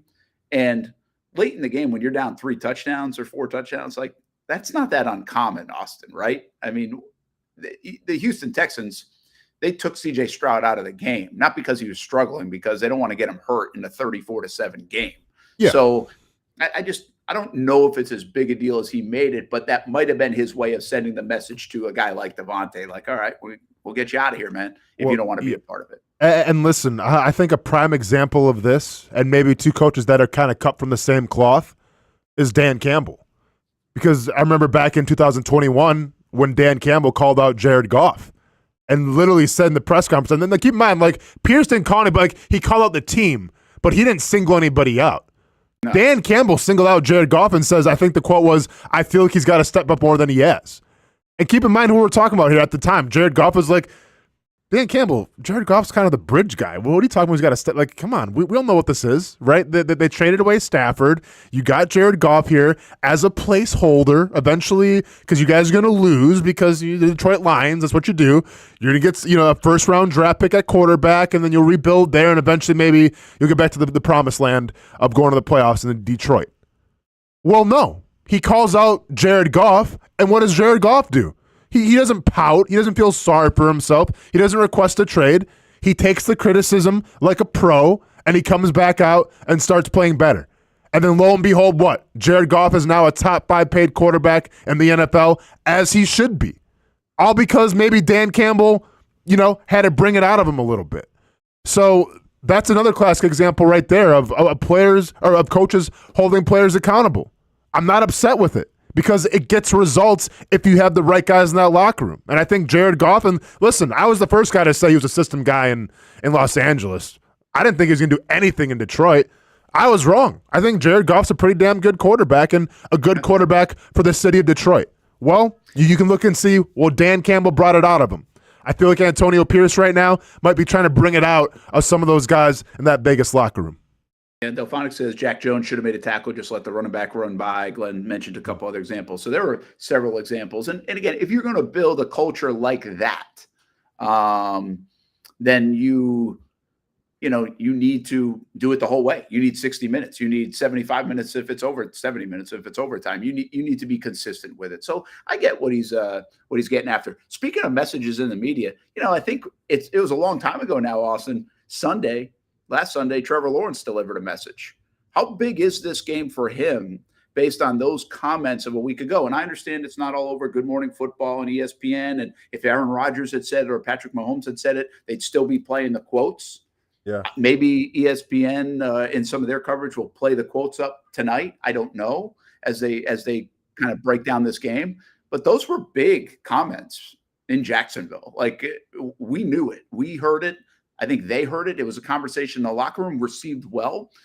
But when you do that, you have to go play well. How big of a game is this for Trevor based on kind of what we're talking about? When you do use the media and that microphone to kind of send a message to everybody else, whether you're a player or a coach. It's everything, because I'm not mad at what Trevor said. I think somebody had to say it. Now, I'd like to see Doug Peterson say something, right? Because the way that you look so far on offense is unacceptable. And yeah, obviously coaching has something to do with it as well, but put your players on notice a little bit. Make it a little more uncomfortable if you have to, right? Because something's got to change. So Trevor took it upon himself. Trevor, being a leader, took it upon himself and said, hey, if you guys don't want a beer, then get out. Like, I appreciate that. But here's the thing about that, though. If you go that stance and you want to, and he didn't call anybody out by name, but obviously people got called out a little bit. If you want to do that, then you have to back it up. Because, and I've shared this example before, I believe on the old show, this is a classic example of Jay Cutler versus Peyton Manning. Okay? Peyton Manning, you ask any one of his teammates, whether it was in Indianapolis or it was in Denver, and I have this on very good authority from multiple sources. When it comes to being a teammate in practice, was one of the guys that you absolutely feared to go to practice with. Because if you dropped the ball, if you ran a wrong route, he would cuss you out. And he would make you do it again. And he would almost embarrass you. I have it once again on good authority that one time at practice, the offense was stagnant. They were lackadaisical. And it was so they blew the whistle of special teams period. Peyton Manning goes to the special teams coach and says, bleep that. We're not doing special teams today. We're going back to the offense. And he restarted practice. Not a head coach. This is Peyton Manning. But do you know why Peyton Manning can do that? Because Peyton Manning worked harder in the film room maybe than anybody. Because when it comes to calling audibles, checking out of things, checking into things, no one did it better than Peyton Manning. So he had the skills on the field to back it up. Jay Cutler's another classic example of this, and I've told this story before as well. Jay Cutler had all the arm talent in the world. Jay Cutler had all the attributes to be a fantastic quarterback. Now, I get sometimes on the sidelines and everything, he had this demeanor about him. People wanted to poke fun, but that wasn't who he was. But the issue where Jay Cutler went wrong is that he tried to have that Peyton Manning approach at practice. And that's fine. But then when you have that Peyton Manning approach at practice, you better back it up in a game. And unfortunately, Jay Cutler really didn't back it up sometimes in a game, and the team kind of lost faith in him because of it. So this is my point, Brent. If you want to be like Trevor Lawrence, if you want to call people out, if you want to be the leader, that's fantastic. But at the end of the day, when it's 3rd and 5 and there's an easy pass to make, you better make that pass and not sail it over somebody's head. You have to make those passes, because if you don't and you keep trying to make this leadership front and you keep trying to call people out and you're not playing to your best abilities and you're not backing what you say up, it's going to combust. It's going to fold on itself. I think it's very well said. Great examples, by the way. Those are great stories, and I think that's a little bit where we're at in Jacksonville. Now, you've got to remember, Trevor Lawrence does not want to be doing this. Like, this is not his MO. He does. This is different. That's why it got everybody's attention. He is not he doesn't want to embarrass you on the field. He does not want to do this in front of a mic. He's a total team guy. He'll take the blame for a lot of the stuff. And by the way, he should probably be taking blame for some of the stuff. He's missing some simple things out there as well. I don't think he's playing bad football, but is he playing good enough football is certainly a question. In fact, there's some thought inside the building. They want to see more of this kind of stuff out of Trevor, right? But you're right. You have to still play well, deliver, do your job as well as possible without everything breaking down around you. There was a time a couple of years ago when we, I don't think this was when we were together on ESPN 690. It was 22. And it was the Raiders game is really the one that comes to mind. We're like, all right, Doug, I get it that you're aggressive, right? And you're really close and these guys aren't making plays to win games and it's still not getting there. And we were really defensive of Doug, like, man, this stuff is all right there to be made. Kind of like what we're still saying a couple of years later, and the guys aren't making enough of the plays. But we said, Doug, you have got to get them across the finish line. Like, they are almost winning games, but they're not because they just don't know how. You know what it looks like. You have got to get them across the finish line. That Raiders game always sticks out to us because there were multiple, they had 2 possessions. It was like 4th and short, Austin, in the second half, and they chose to kick field goals. And most of the time, you would have guessed that Doug would have gone for it in those situations. And they actually missed the first field goal, but then hit the second one. And that ended up being the difference in the football game. They held on late, and they beat the Raiders in comeback fashion. So to us, that kind of said, or at least I remember at the time thinking, man, he dragged them across the finish line. He got a W and dragged them across. It was just a great example of, okay, your coach can help you out here. Well, I think, forget about the coach right now. I think Trevor's in that spot. I think Trevor knows what it's like to win. I think Trevor is a winner. I think he is frustrated by all this, but he needs to elevate his play, even when things aren't going great, where his stuff is so dang good that he's the best player on the football field. I think he's got the ability to do that. I think we ask about Brian Thomas Jr. Can he do that and be that guy? That's fine, but 16 still got to deliver it to him. I think this is a game tonight. I think these next couple of weeks, he hasn't played bad in my opinion. I just think he's got to elevate his game to another level and be the guy that drags this football team across the winner's circle and into the winner's circle, whatever that looks like. And I know he can't play defense. I get it. But, I mean, he's just got to go dictate play. He's got to control the game. He's got to make the big play at the right time on that 3rd down, like you're saying. He got to hold on to the football. He can't make any crucial mistakes in these big moments. And he's got to overcome maybe some other folks' big mistakes in crucial moments, because right now I'm not sure who else is going to do it from a player standpoint. Who is going to be that guy? Maybe Josh Hines-Allen on defense, maybe Brian Thomas a little bit on offense, but Trevor's got to be that guy. So I think we've reached a point where now we've got to ask him to do more. And maybe we reached that point a while ago, but I think if they're going to turn this thing around and find a way to win again, which has been a problem the last, now like 10 months, I think he's got to be the guy that helps you do it, much like Doug was 2 years ago, helped you get across that finish line. Yeah, I'm going to double down what I said. This is probably a couple weeks ago, and I got roasted for it in the comments. Don't really care. Going to say it again. I feel like you have to learn how to lose before you can even win. Now, here's what I mean by that, because people seem to misinterpret what I was saying the first time. But once again, going to re-up, bring on the hateful comments. Can't wait. You look at the Raiders, okay? They had all the momentum in the world beating Baltimore. They come back home to Vegas, and keep in mind, I was in Vegas. I saw all the the Gardner Minshew hype was real, Brent. Like, it was almost Minshew Mania 2.0 after that Ravens game. And, the Raiders, well, okay, then you lose to the Panthers. What happens after it? Well, it didn't look good. You look like crap on the field. What does Antonio Pierce do? Kind of puts it upon himself to be like, we're going to make some changes around here. Like, that was how he handled losing. Now, it's one thing if you lose a tight-fought battle and maybe, just a couple plays here, a couple plays there, mistakes, whatever the case may be. But that wasn't the case. They got embarrassed. So what did Pierce do? Calls people out. That's how you lose. Now, they play what? The Browns next week at home? I'm not a betting man when it comes to the Raiders or anything, but I bet the Raiders come out and look a lot better against the Browns than they did against the Panthers. Why? Because I just feel like that's the turnaround. That's the rebound. The Dolphins game, yeah, it didn't really go your way. And what do we hear, Brent, from Doug Peterson? Well, defense got to coach it up better. And it was just kind of like, okay. And then the Browns game, it's like the most passion heat that I saw after the game was from Trevor Lawrence, which is good. That's your quarterback. But even that's uncharacteristic. So I go back to my comments of, you need to learn how to lose first. You need to learn how to, all right, do you call out the offensive line? Do you call out some of the play call? Whatever the case may be, there has to be some sort of accountability. And I haven't really seen any of that during these losses. And I feel like, once again, hopefully they can turn it all around and we'll see a different result in Buffalo. But if we don't, I'm going to be watching this press conference very carefully because I'm going to be seeing if is it more of the same or is something going to change?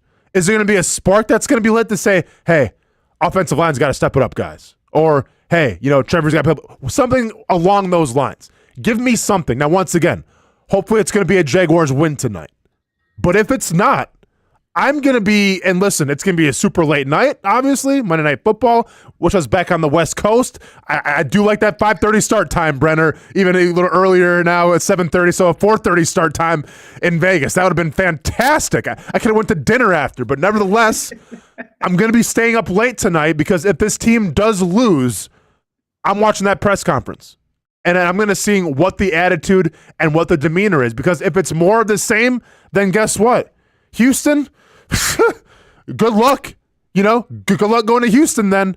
But if it's different, if people are getting called out or maybe some people are being held accountable, then I'm all for it. Yeah, it's interesting as you say it. I'm trying to think through, Austin. Like, we have seen some different these last couple of weeks, and really, well, we don't know this one yet on Trevor, but I mean, we got angry Doug and we got pouty Doug, and then we got this week like more jubilant. Okay, listen, we're still on the rails, Doug, right? Mm-hmm. And then, but that was to counter maybe what Trevor did on Sunday night after the game where he was a little bored. So we'll see if this one works. But what I'm saying is the angry, almost pouty Doug didn't really work too well against Cleveland because they came out, I thought, pretty lack of energy. I had even heard, and I don't know how true it is, just heard some rumblings that he got after some people that week after the Miami game. Like, hey, you got to make some play. This was Doug. So if he did or not, who knows? He's very protective of the players, of course, in front of the media. I don't think he's going to change his tune when it comes to that. Maybe he will. But I think the place he would start, by the way, is at the quarterback, because if the one guy he could probably call out a little, and I know some people think he already does call out Trevor at times, but I don't think he's really point blank kind of called Trevor out. I think he can do what, like you referenced with the Dan Campbell, because the one guy that has a ton of equity in town is Trevor. Mm-hmm. Everybody else doesn't. Like, the reason I think he protects the offensive line is because they're already getting hammered each and every day. You know what I mean? Like, so whether that's good or bad, he might in closed door meetings, but I just think the guy that he can go after a little bit if he doesn't play well is Trevor in public. But he's always been such a protector of players, which you respect. I think you respect that if you play for him. So, yeah, you're right. It will be interesting, but I think we have seen some unique press conferences already over the first couple of weeks. And it really, well, at least the first time, didn't translate to a win for the Jags. That's why this could be a huge moment for Trevor if we can juxtapose his news conference of last Sunday to a big-time performance tonight, to a big-time performance from him tonight that ends up in a W, and now we go.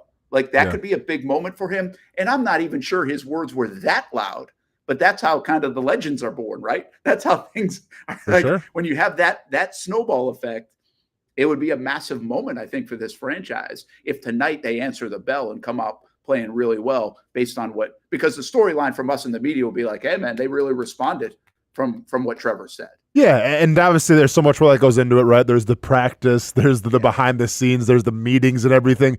But no, I wholeheartedly agree with you. Where if the Jaguars come out tonight and they look different and they win this football game, we're all going to go back to that Trevor soundbite. And we're going to be like, yeah, that's the spark. That's the flame that had the powder keg that has turned this team around. All right, let's do this. We'll take a break. We're way late. Wow. Thanks for everybody hanging out with us. We're just about halfway through this one. Take you until 1 o'clock coming up tonight, of course, or this afternoon. And then tonight we've got you covered with Countdown to Kickoff and the game and then post-game show. So that was your very long Monday morning quarterback report driven by your local Hyundai dealers. There's joy in every journey. Hopefully there's joy tonight for the Jacksonville Jaguars. We are live from Buffalo, New York. Monday Night Football on CBS 47, which actually sounds a little weird, but also kind of cool. We've got the game tonight on CBS 47.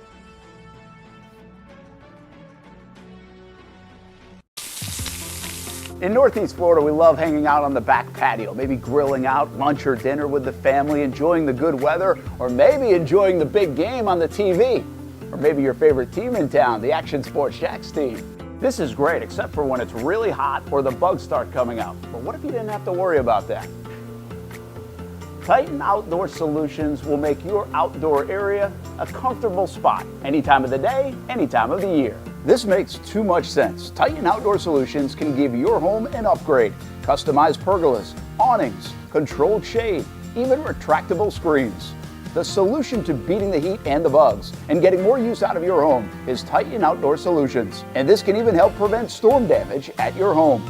Living in Florida and living in your home is already good. Now make it great. Quality products, custom work, locally owned and operated. Visit TitanShuttersAndScreens.com or call 904-484-7580. People helping people. It's at the core of what Alive Credit Union is all about, and it's been that way for over 70 years. From 1954 to 2024, the mission remains to inspire financial wellness and give you a financially fit lifestyle. Alive Credit Union and its employees are committed to not only serving their valued members, but also our community here in Northeast Florida. That commitment includes a partnership with the Action Sports Jacks 24/7 team as the presenting sponsor of all Armada men's and women's broadcasts this summer. Action Sports Jacks and Alive Credit Union, a partnership that just makes sense when it comes to covering Northeast Florida.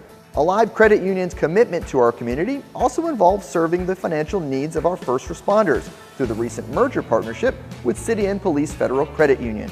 Join the community and become a member of Alive Credit Union today. Find out the many ways you can be inspired in financial wellness at alivecu.coop. I've been telling you about CGC Water Treatment and Plumbing for a long time now. Their drinking water systems remove up to 99% of contaminants. We've had a Connecticut water softener and drinking water system in our home for more than 7 years. You can see the difference whether you're washing clothes, the dishes, or what I like to do most, fill this up for some coffee every morning, and mostly all day. Remember, if you're not filtering your water, you are the filter. Don't be the filter. Right now, you can save $1,000 or more when you bundle the Connecticut Premier Softener with a Connecticut K5 drinking water system. The experts at CGC Water Treatment and Plumbing will test your water for free and determine your water score. Don't know your water score? CGC will find out and recommend the appropriate Connecticut water treatment solutions so you can improve it. Call 904-552-1242 or visit cgcwater.com. Financing options available with approved credit. CGC Water Treatment and Plumbing, an authorized independent Connecticut dealer. Florida license number CFC 1432579. Baker Sports is local sports. Uniforms from Pop Warner and Little League to travel ball, high school, and college. They make you look good. They help you play good. Baker Sports has been helping families make memories that will last a lifetime with their Baker's Buckets. We've got a lot of these filled with baseballs and softballs in the garage. I've been throwing batting practice to Ty and Kaylee for years and also sit on the Baker's Bucket, catching Kaylee while she practices her pitching. Baker Sports is homegrown, and a lot of employees that used to play on local ball fields now work for Baker Sports, now helping you look good, play good, and make memories of your own. Visit Bakersport.com to see what Baker Sports can do for you. Custom apparel, Nike, Under Armour, Adidas, embroidery, screen printing, and more. Baker Sports is local sports from Jacksonville to anywhere in the Southeast. Bakersport.com.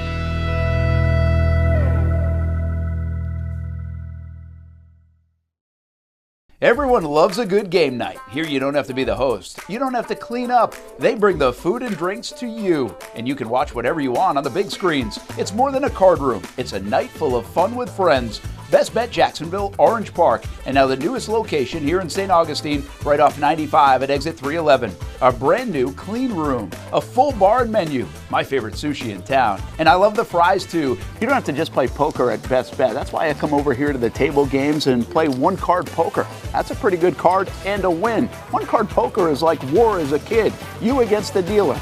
And this isn't the only fun table game to play. A friendly staff, a lot of fun. It's a good night out at Best Bet Jacksonville, Orange Park, and the newest location in St. Augustine. You can be a serious player or a novice. It doesn't matter. If winning equals fun, you're a winner every time at Best Bet. I'll save you a seat, and I'll see you down here at Best Bet St. Augustine.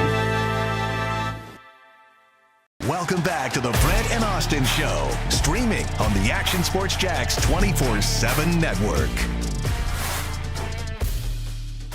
Well, there's the Jags arriving here in Buffalo, and I mean, Foye Oluokun looks like he's ready for maybe a little November, December, but it really was pretty nice, but comfortable here in Western New York as the Jags get ready to take on the Buffalo Bills. Kind of a long wait, one of those type of days, so it feels a little bit more like a preseason game. Jags didn't really alter their schedule, so we arrived here at Team Hotel at about 5 o'clock yesterday, and then really just watching some football and getting their bodies right and team meetings and everything else, and head over to Highmark Stadium around 3:30 or so, probably get there about 4 o'clock. It's about 10 miles away, and ready to go for Monday Night Football. Again, if you're just jumping in, a couple things. Evan Ingram out, didn't make the trip. Darnell Savage out, didn't make the trip.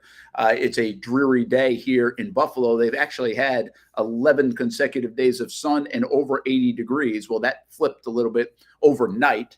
Yesterday was a beautiful day, but now we got some rain today. It's not like downpouring. It's just kind of raining, and then it stops for a bit, but it's wet out there. I think that will be the case tonight. I think it will be the percentages of rain go way down as the game goes along. So kickoff might get a little bit, but I think by midstream, in fact, I just saw a report before we started the show, said more cloud cover than rain around kickoff tonight here in Buffalo. So, which I kind of like. I don't like when it's rainy and all that stuff. I want to see, it just adds one more layer of uncertainty, Austin, with a football team that right now has a lot of uncertainty. I know some people say, well, if you're the underdog, maybe the weather elements help and all that. I don't think that's it. I don't want to see balls popping out of people's hands and other things when you've already had some issues with that because of the rain. So I'll take a nice clean day and a nice comfortable night here in Buffalo. It's a lot better as opposed to having to play in Buffalo in December when there's snow on the ground and everything. So, yeah, I mean, I think like you like getting the Bills now in Buffalo, like during this time of year, as opposed to, later on when it can be a little colder and some snow on the ground. Hey, just I want to give you a couple things we're going to get to in the chat, but I mentioned this fantasy football thing we're going to do on Wednesday. We're the Smash Up Fantasy Sports League, smashupsports.com. Check it out today and tomorrow, and then Wednesday we'll have more information on it. But we're going to basically do these little lightning leagues where you can win prizes and have some fun and play against us as well. So it's kind of a new fantasy sports league, and we'll have a little bit more information on that, how you get signed up. It's free, by the way, and you can win, and it's free. I think that sounds pretty good. So smashupsports.com, kind of a cool way to play fantasy football. We're going to talk about it a little bit more middle of the week, but you can already start doing your homework. Glenn C., a couple of things. Middleburg, FSU, Colorado, big time this weekend for you. I didn't know you were a Colorado fan, Glenn C. And yes, your Middleburg Broncs, 5-0 for the first time since 1989. We have been noticing that on our Friday night zone blitz. It's a heck of a start for them out there. They've been playing excellent defense out there in Middleburg. And then let's flip it to college, because this is the only time Hamby's with us this week, Austin. He's got a big one. He welcomes Dion to the bounce house on Saturday. Nice. UCF goes Dion in Colorado, and then in the swamp against Florida in back-to-back weeks. Big couple of moments for a guy wearing a University of Georgia shirt. And they have a big one themselves. They got Bama in Tuscaloosa. Yeah, nice. We got some good games coming up after. I thought Saturday, I didn't get to see the Oklahoma-Tennessee one, but obviously it was a little bit more of a defensive game. But I thought it was kind of a Saturday in college football. Yeah, it wasn't even better than week 2, which on paper had all the cupcakes. That one had a lot of even upsets, and this Saturday was a little dull, but all good. Hey, Florida wins, and it's almost like it was kind of a little bit like who cares? I mean, Mississippi State is so bad. No, but I'm even talking from a Gator fan perspective. They're kind of like, yeah, whatever, because again, Mississippi State's bad, that is not SEC football. I think there have been times over the years that Vanderbilt doesn't look like an SEC football team. I think that's about it, though. I think everybody else kind of looks like an SEC football team, even when they're not performing their best or as good as they want to be or you think they should be. I think really the whole Florida doesn't, to me, look like that. I think there are other teams in the SEC that just look very weak this year, and Mississippi State's the weakest of them all. I mean, Mississippi State might be like the worst Power 5 team in the country. Yeah, I mean, I watched a little bit of that game, and they just look. It's wild too because SEC just means a little more, but it's wild how just slow and just I don't know. Gross. Gross is a great term to use there, Brent. I mean, I think the biggest game you could have said would have been like USC and Michigan, and USC. Right when I sing your praises of saying you're back on defense, you go and slap me right across the face. And by the way, what did Orgy have passing? Like 70, not even 70, like terrible, 40 something yards. Is there anything worse than a team when you know what they're gonna do and you can't stop it? My word, USC. At the same time, that was like about time, Michigan. You gave the ball to your best player, Donovan Edwards, who had, I think, 12 touches in week 1 and 14 in week 2, something like that. I don't know if I'm not, but like half of the workload that we thought he was going to get, they finally give it to him 25 times and then win the game. Check out these numbers: 7 for 12 for 32 yards for Alex Orgy. Holy cow! 7 for 12 for 32 yards, and you blow out. Well, you don't blow them out, but you beat the number 11 ranked USC Trojans.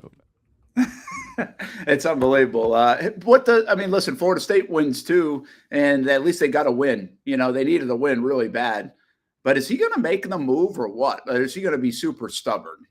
They've got to be better at quarterback than they got to get the offense going. The one thing I say about Mike Norvell, he's an offensive guy. I've got faith that they'll get the offense going.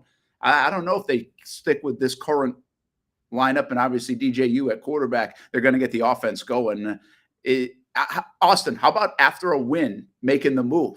Everybody makes moves after losses when you're up against it, right? Like when you're not feeling good. And then you put all this weight on the next guy coming in and he's got like this tidal wave.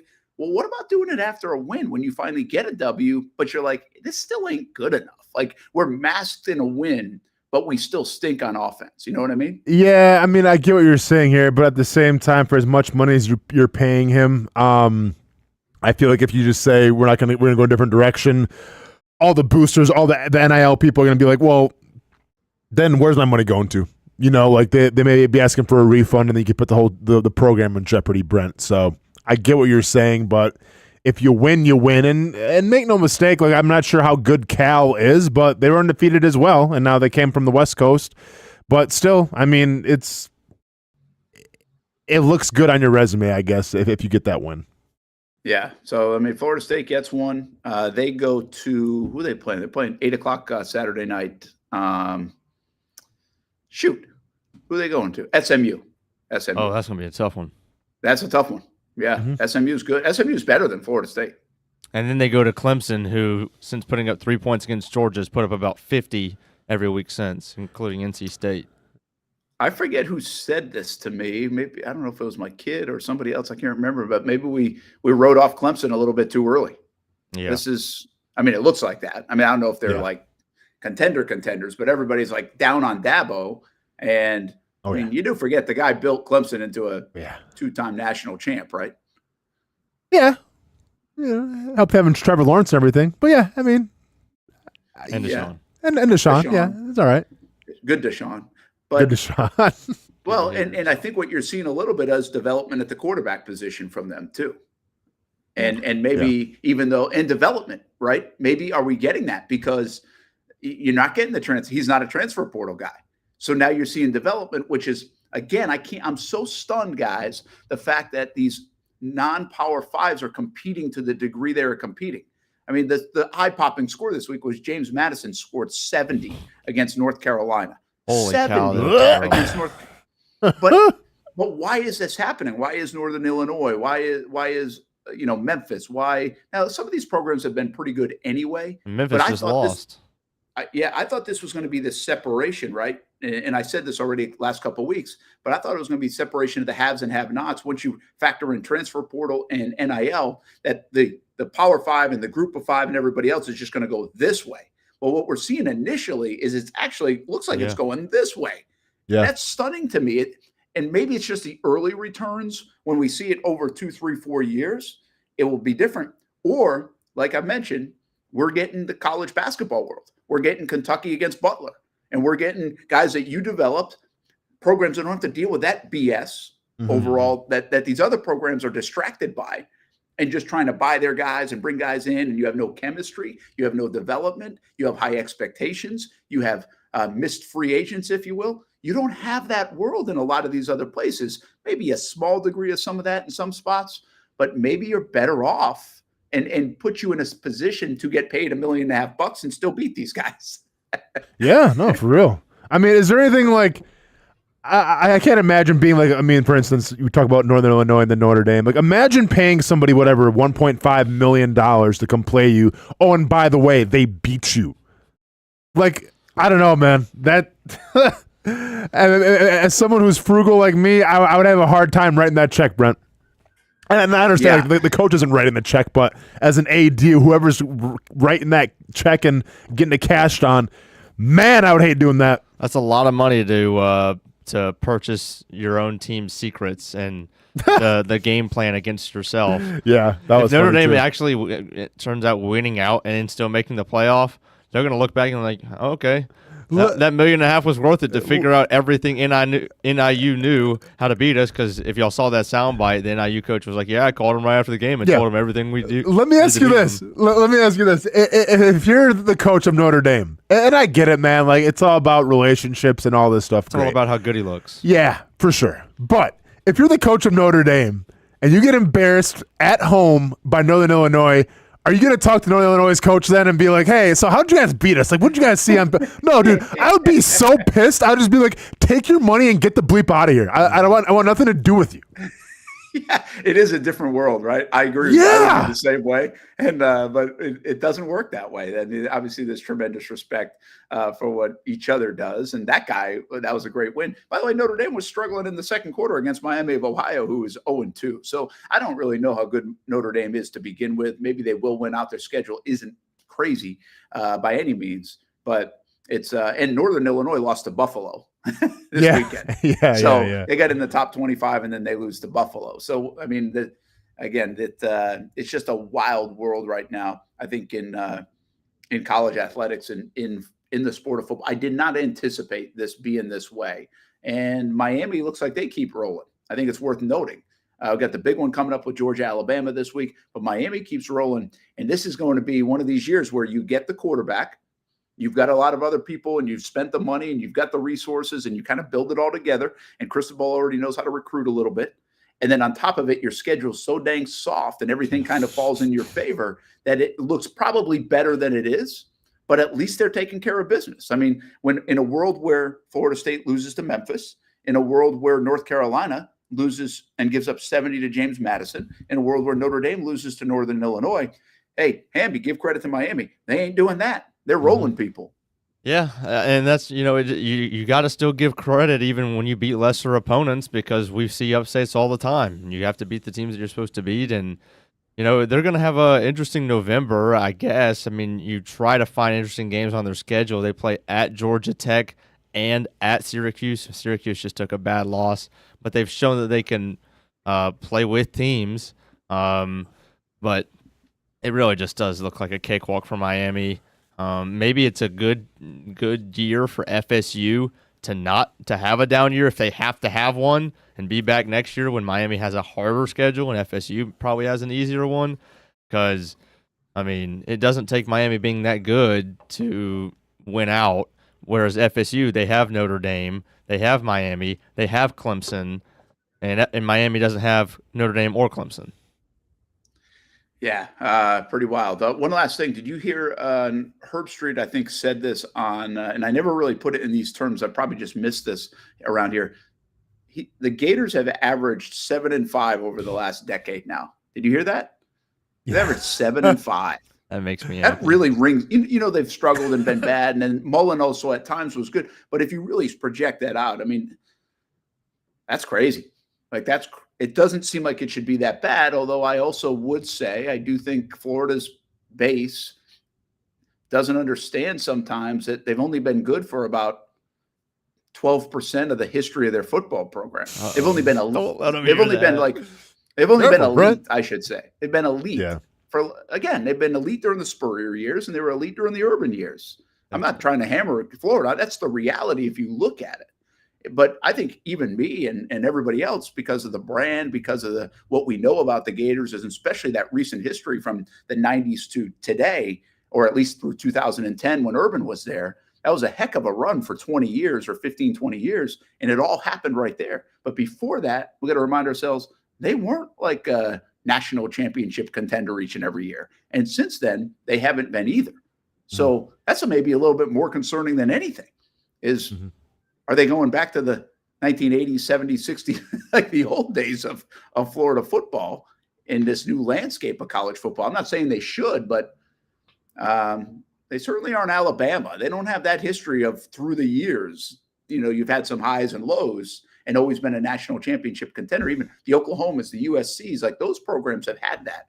Michigan's, Ohio State's.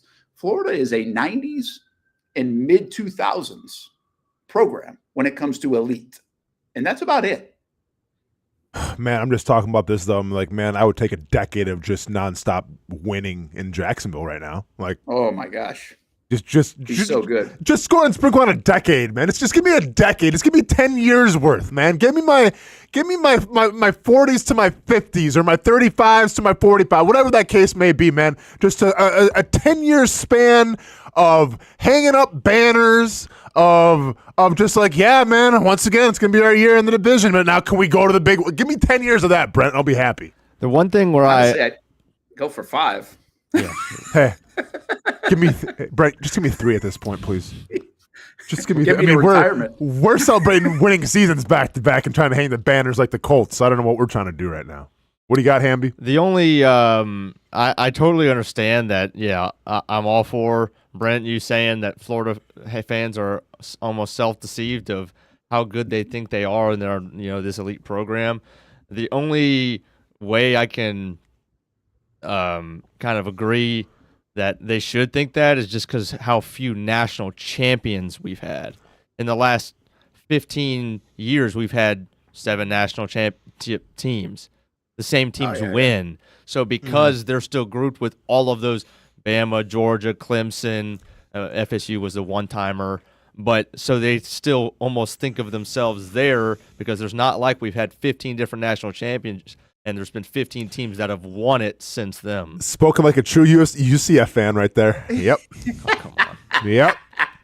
Spoken like a true UCF fan. Yeah, ain't all good though, man. Would that count? Heck no. It's garbage. Oh, come on. I'm all for it, man. I love that stuff. I hated it. I thought about sneaking in and spray painting over it. What a hater, man. Wow. Yeah. I wasn't there. Oh, okay, you weren't there. Okay. I wasn't even watching them. Like, wait, so you weren't in school and that was going, yeah. I didn't watch a single UCF game until I got there for week 1. Okay. Like, I had never watched them before I went there. I don't know if you can make my camera focus, but I think losing a little bit of a Wi-Fi here. So anyway, we got to take a break. So let's take a timeout. We come back noon hour, 1 more hour to talk about this game. We got our game plan. What is it going to take tonight for the Jacksonville Jaguars? And maybe Austin already said it. If you missed some of the early part of the show, we'll revisit that. More to come from Buffalo, Brent Austen Show, and the Action Sports Jax 24/7 network on Monday Night Football night for the Jags Week 3. And you can watch all the festivities on CBS 47. Starts in the noon news shows. I've actually got a noon hit coming up. And then 4 o'clock, 5 o'clock, 6 o'clock, and then 7 o'clock, countdown to kickoff, full half hour of Jags coverage leading up to the football game, which is a 7:30 Monday Night Football kick. Don't forget to check out Donato's for lunch, donatos.com, or for dinner, Jack's Beach and Mandarin, and you can save 20% off your order. Brent20 is the code. Donato's Pizza. Every piece is important. Nobody but Nimnicht. Our family has purchased 6 vehicles from Nimnicht Buick GMC. The #1 Buick GMC dealer in Jacksonville has lots of inventory to choose from with their best price guarantee. Who gives you top dollar for your trade? Nobody but Nimnicht. Save up to $10,000 off select new GMC Sierras or get rates as low as 1.9%. You know, I'm a truck guy. GMC Sierra, my trim level is an SLT. This one's an Elevation. Pretty good looking color as well. So here at Nimnicht Buick GMC, you have a lot to pick from. My father-in-law, he drives this, an Enclave, so I feel like that GMC in the family. 2025 is coming around the corner, which means it's almost time to close out those 2024s this summer. You can schedule a test drive at NimnichtBuickGMC.com, and while you're there, check your trade value and customize your payment options. Nimnicht is there for you, even on Sundays. So, who has put in the most years and stands behind a better experience? The answer's simple. Nobody but Nimnicht. Your friends in the car business since 1941. GMC, we are professional grade. It's hard to put a price on comfort, especially when you use that comfort on a daily basis. But if we're going to put a price on it, how does the lowest price guaranteed sound? Furniture Source is going to have the biggest brands, whether it's Ashley, Casper, or Tempur-Pedic, and once again, it's going to be the guaranteed lowest price in Jacksonville. Right now, my friends at Furniture Source are going to give you the ultimate hookup because all month long, they're making their inventory wholesale price. Check out their markdowns up to 50% off. And remember, since it's Furniture Source, you're getting the guaranteed lowest prices in Florida or your money back. Don't have the cash on you right now? It's no worry. Shop endless options to suit your style and budget and enjoy 36 months off with no interest financing. Why use your money when you can use theirs? Whether it's beds, couches, tables, or chairs, Furniture Source is going to have exactly what you're looking for. Shop the lowest prices in Jacksonville guaranteed. Find the location nearest you at FurnitureSourceJax.com. I've been telling you about CGC Water Treatment and Plumbing for a long time now. Their drinking water systems remove up to 99% of contaminants. We've had a Connecticut water softener and drinking water system in our home for more than 7 years. You can see the difference whether you're washing clothes, the dishes, or what I like to do most, fill this up for some coffee every morning and mostly all day. Remember, if you're not filtering your water, you are the filter. Don't be the filter. Right now, save $1,000 or more when you bundle a Connecticut Premier Softener with a Connecticut K5 drinking water system. The experts at CGC Water Treatment and Plumbing will test your water for free and determine your water score. Don't know your water score? CGC will find out and recommend the appropriate Connecticut water treatment solutions so you can improve it. Call 904-552-1242 or visit cgcwater.com. Financing options available with approved credit. CGC Water Treatment and Plumbing, an authorized independent Connecticut dealer. Florida license number CFC 1432579. The friendliest golf course in town, the Golf Club at Southampton. Local golfers have no shortage of options when it comes to picking a course to play here in Northeast Florida year-round. Yet time and time again, I find myself here at the Golf Club at Southampton. Easy to get to off 210 in St. Johns County. It's family-owned and operated and renowned for being one of the area's most player-friendly. That's just one of the reasons we hold the Action Sports Jax Dream 18 charity golf tournament here each fall. The Mark McCumber design layout is great for all skill levels of golfers, from the guys who bomb it a mile on the range to golfers like me who are just happy to put it in the fairway, which Southampton has very accommodating fairways. And if you need new clubs, come down to the pro shop. They'll fit you up and get you a nice new set like they did for me. For more information on membership or to book a tee time and see for yourself, head over to golfsouthampton.com or call the clubhouse at 904-287-7529. The Golf Club at Southampton. It's the official home of the Action Sports Jax Dream 18. Make it your home for golf too. New to town or always been in town, everyone is always looking for a good pizza place. Our place is Donato's Pizza. We love it and still do love it. When I tell my family I'm coming to Donato's, they say, wait a minute, you got to order some for us. So this is not all for me. Let me tell you what the Martineaus get when we put an order in. Well, pepperoni pizza, We usually get more than one of these. And then there's the works, a little bit of everything. And then this is the pizza that can be polarizing for some out there. I don't know why. Hawaiian pizza, some love it, some don't. At Donato's, you're gonna love it, especially with that cinnamon sprinkled on top. Try the pizza my family likes or try your favorite. Right now, you can use the code BRENT20 and get 20% off your order. Every viewer and listener is important to us, and at Donato's Pizza, every piece is important. From fresh ingredients to the dedicated team members and you, the valued customer. Donato's Pizza, where every piece comes together for a winning combination. Jack's Beach and Mandarin locations, Donato's Pizza, every piece is important. Welcome back to the Brent and Austen Show, streaming on the Action Sports Jax 24/7 network. Live look at, well, is it back to Everbank, or are we still calling it Trevor Bank? Probably Everbank, right? Yeah, it permanently canceled. Chalk it up to maybe a little bit of a bad optic, but yes, back to Everbank Stadium. Not going to revisit that place until what? A couple weeks when the Colts come to town, I believe. That's right. Where it'll be the Jaguars alumni weekend. Unfortunately, I won't be there for that one, as I'll be back in Vegas prepping for my fight, putting the final touches on a dub. We talked about this in the break a little bit, Hamby, and since Brent's gone, we can cook it into it. What the hell is going on in fantasy football? And more specifically, and let me go and just paint the scenario quick, because, I mean, listen, I'm not trying to be one of those guys where it's like, well, my fantasy team did this, because we all have fantasy teams, and we've all went through fantasy problems, but this is an epidemic that we need to be solved quickly. And I'm talking about the tight end position. Now, I'm down by 20 points going into tonight, and, I just needed an adequate last night, an adequate Travis Kelce game to get me, in the W column. So you would think, okay, Travis Kelce's been super quiet for his 2 games, playing the Falcons defense, gives up a lot of points to the tight end position. This is the Travis Kelce coming out party. This is the time when Swifties all rejoice because Travis Kelce is back. Well, let's go to the numbers real quick. 4 receptions for 30 yards. Didn't get it done, Travis. All right? That's good for 5 points in my fantasy league. Doesn't get the job done. Doesn't earn the third-round pick where I drafted you and on my rate. Oh, and by the way, if you think for a second that I didn't use the Travis Kelce game last night as a teaching point to my son about having a girlfriend, you must be mistaken. Because did I go last night with my son, obviously, Travis Kelce's playing, yeah, he's really good still. I'm like, well, he's been okay. Let's see how it goes tonight. Third quarter, what do I say? Well, see what happens when you get your girlfriend? All of a sudden your focus starts going off a little bit. All of a sudden you go from being an all-pro to, I don't know, a fantasy 30 tight end in the league right now. Oh. So, yeah, it was a good teaching point last night, and thankfully didn't have to take my son on his date with his girlfriend, and it was just it was a weekend for the boys, Hamby. We got some beach time in, got some college football time in, got some video games in, and got some NFL Sunday in as well. Yeah, man, who the number 1 tight end in fantasy football is right now? Honestly, I would probably say Isaiah Likely.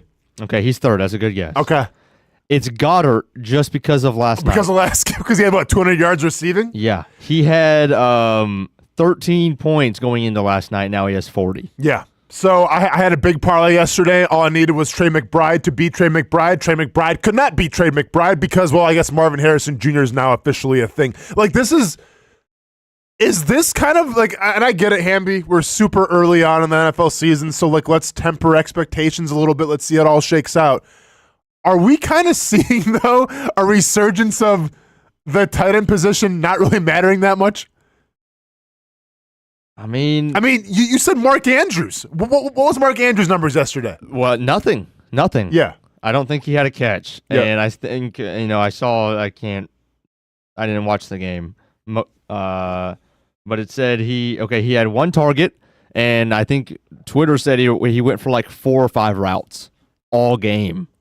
Like I think glorified offensive tackle, Mark Andrews. All of the guys, all of the second, third year guys that popped last year that everybody was excited about coming into this year. Sam Laporta, Dalton Kincaid, which cross your fingers for tonight. Let's not even mention his name right now because I have a bad feeling about him. But right. Please keep going. And Trey McBride, those were the big three that were kind of in fantasy. Those are the three big guys over Kelsey now. Yeah.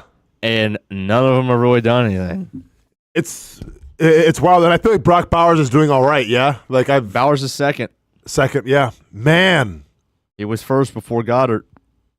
Yeah, I don't know. I mean, once again, it's a very short sample size, and I see you guys in the comments. Kyle Pitts looking all right for fantasy points and everything, and thankfully the intervention worked for me. Or at least I thought it did, and people got me off of the Kyle Pitts fantasy bus, even though, and I'll say this about Atlanta, some of their play calling is a little I thought Arthur Smith was gone, but maybe the ghost still lingers of him. Who's calling plays for them? I can't even remember. I'll have to look it up. But yeah, it's just it's kind of an interesting year so far for the tight end position is what I'm trying to get at, Hamby, because listen, if you'd have told me like Sam Laporta, you told me that even Travis Kelce, Mark Andrews, like you said, Trey McBride, who I felt like was the biggest, this guy's going to break out this year. This is Trey McBride's year. Right. So far, it's Marvin Harrison Jr., and that's about it. Yeah. Do you think like we see it overcorrect itself a little bit? We get back to the Sam Laporta and all this stuff. It's just kind of an anomaly right now. Yeah, and I think, this might be something to bring up with Mel Kiper. I mean, he seems to think that everything is always going underneath, and it's nothing but checkdowns to tight ends and running backs. I mean, we really haven't seen that too much.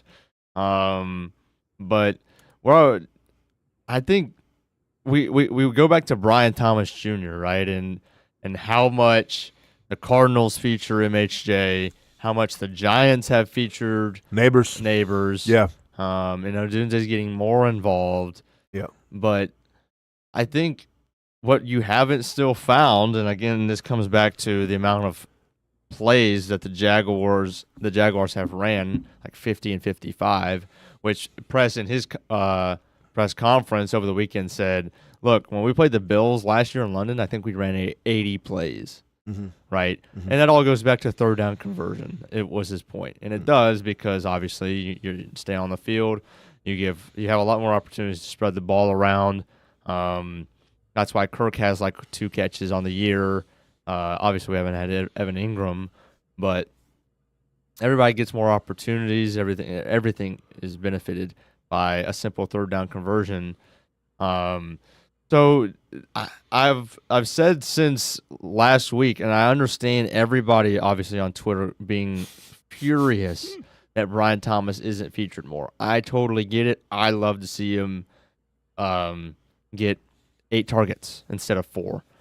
At the same time, the lack of Christian Kirk has not been talked about enough, in my opinion. Mm-hmm. I really do think that it comes down to getting him involved because we don't know what the offense, how good it can be when Brian Thomas is the focal point. Well, but we do know how good it can be when Christian Kirk is the focal point, and then you add Brian Thomas to that when Christian Kirk is bringing those safeties down with a crossing route after crossing route. They're playing tight to the line of scrimmage, and then that opens up Brian Thomas even more. Like Christian Kirk, I feel like has gotten to get his share tonight, and he's got to capitalize by not dropping the football.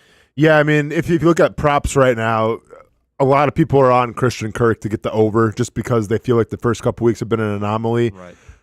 Which I hear you, but at the same time, and we'll break this down more with Brent when we get him back in terms of like game planning and what it's going to look like. But just regarding Christian Kirk, like, do you feel is there an injury more that we're not I mean, I understand like he sat out a little bit in preseason and in training camp and everything, but is there more than we're not being told in terms of like how Christian Kirk's feeling? I feel like there is a decent chance where it's surpassed now, but it did hamper him to start the year. Okay. With the calf, it's just one of those things where maybe if he's fully healthy, he has a little bit more on that vert and catches that ball. Yeah. You know, or whatever the case may be. Or maybe Trevor knows that he's a little slower getting out of his breaks, and pre-snap he's already looking somewhere else. Mm-hmm. Could be something as little as that. He knows that he's not going to be able to create quite the amount of separation that he's used to. But I would expect, and you said a lot of people are on that prop. Would you say over on targets or catches? For Kirk, Yeah. it was yards that I'm seeing. I think it's yards, okay. over 40 something. Yeah, I mean, and listen, I want to get back to Neighbors real quick, and I want to get back to Dunze and Marvin Harrison Jr. and everything, because and with Chicago is kind of the same realm, the same vein. I felt like with Brian Thomas Jr., where you didn't need them to be the guy from the get-go. Like, right. The Cardinals drafted Marvin Harrison Jr. to be the guy, and he had to be the target getter right away. In week 1, he wasn't. Then we saw, Kyler Murray come out and say, it's not my job to give him the ball. And then, you got him the ball 30 times this season, seems like the past 2 games.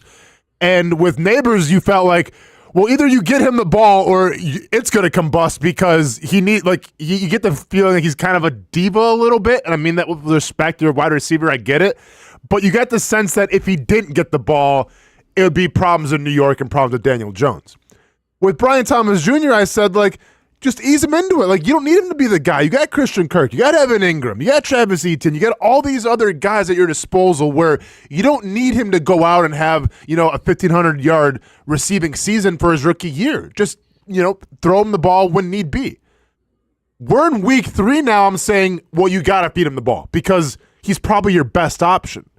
And it's crazy how we go from the narrative of, oh, we got all these weapons, it's fine, just ease him into it. We go from easing him into it to, hey, Brian Thomas Jr., I'm going to need 150 yards from you this game against Buffalo, because that's probably the only way you probably actually be able to win against Josh Allen and the Buffalo Bills.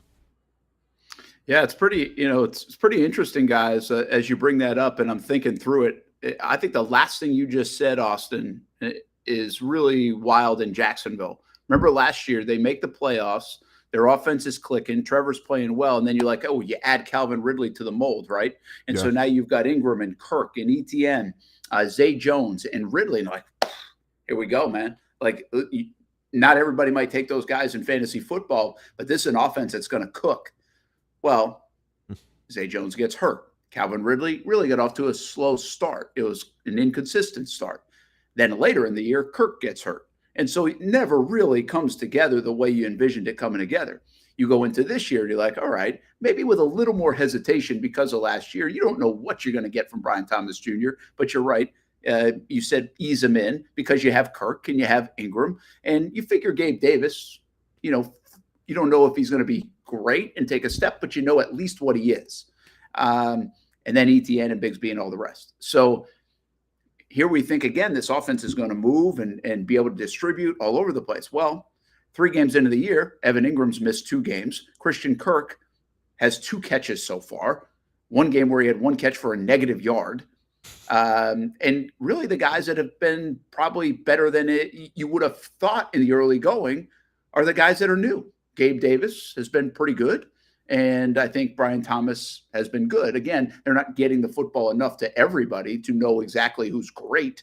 But it is interesting how our expectation level has kind of diverted from reality over these last 2 years when it comes to the weapons on offense for the Jags. And listen, I think this is it's okay that they have what they have because Doug Peterson has proven in the past, he doesn't need a 1,000-yard receiver or a 1,000-yard runner to have a good offense and really, win. And win big like they did in Philadelphia.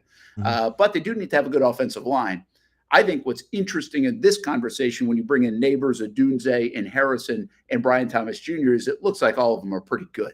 And now you start to ask yourself, how good is Brian Thomas Jr.? That's a cool question to ask 3 weeks into his NFL career.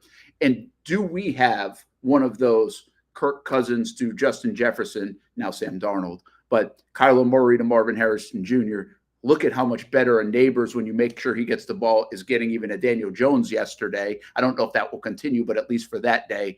And now you couple Trevor Lawrence, who obviously has a very good floor and a good skill set, with Brian Thomas Jr. Are we about to see a dynamic duo? And should the Jags even switch into that mode where he becomes the go-to guy for Tua and Tyreek, or, you know, you name your combinations around the league where you start to force feed this guy the football because he's that much better than everybody else, and he makes you that much more dynamic on offense. Yeah, Brent, I think you have to. And once again, I didn't foresee that to start the season out. Like I would have much rather just, okay, your offense is so dynamic. You have so many weapons to feed, so many mouths to feed, so many weapons to go at where, yeah, just, you know, kind of bring them along and just ease them into it. But now I'm sitting here saying, oh, hey, well, Evan Ingram's out. You know, Gabe Davis has done okay, and he's got his fair share of targets. Christian Kirk, I'm not sure if it's more of an injury than he's letting on or what the case may be, but we aren't seeing the best version of Christian Kirk right now.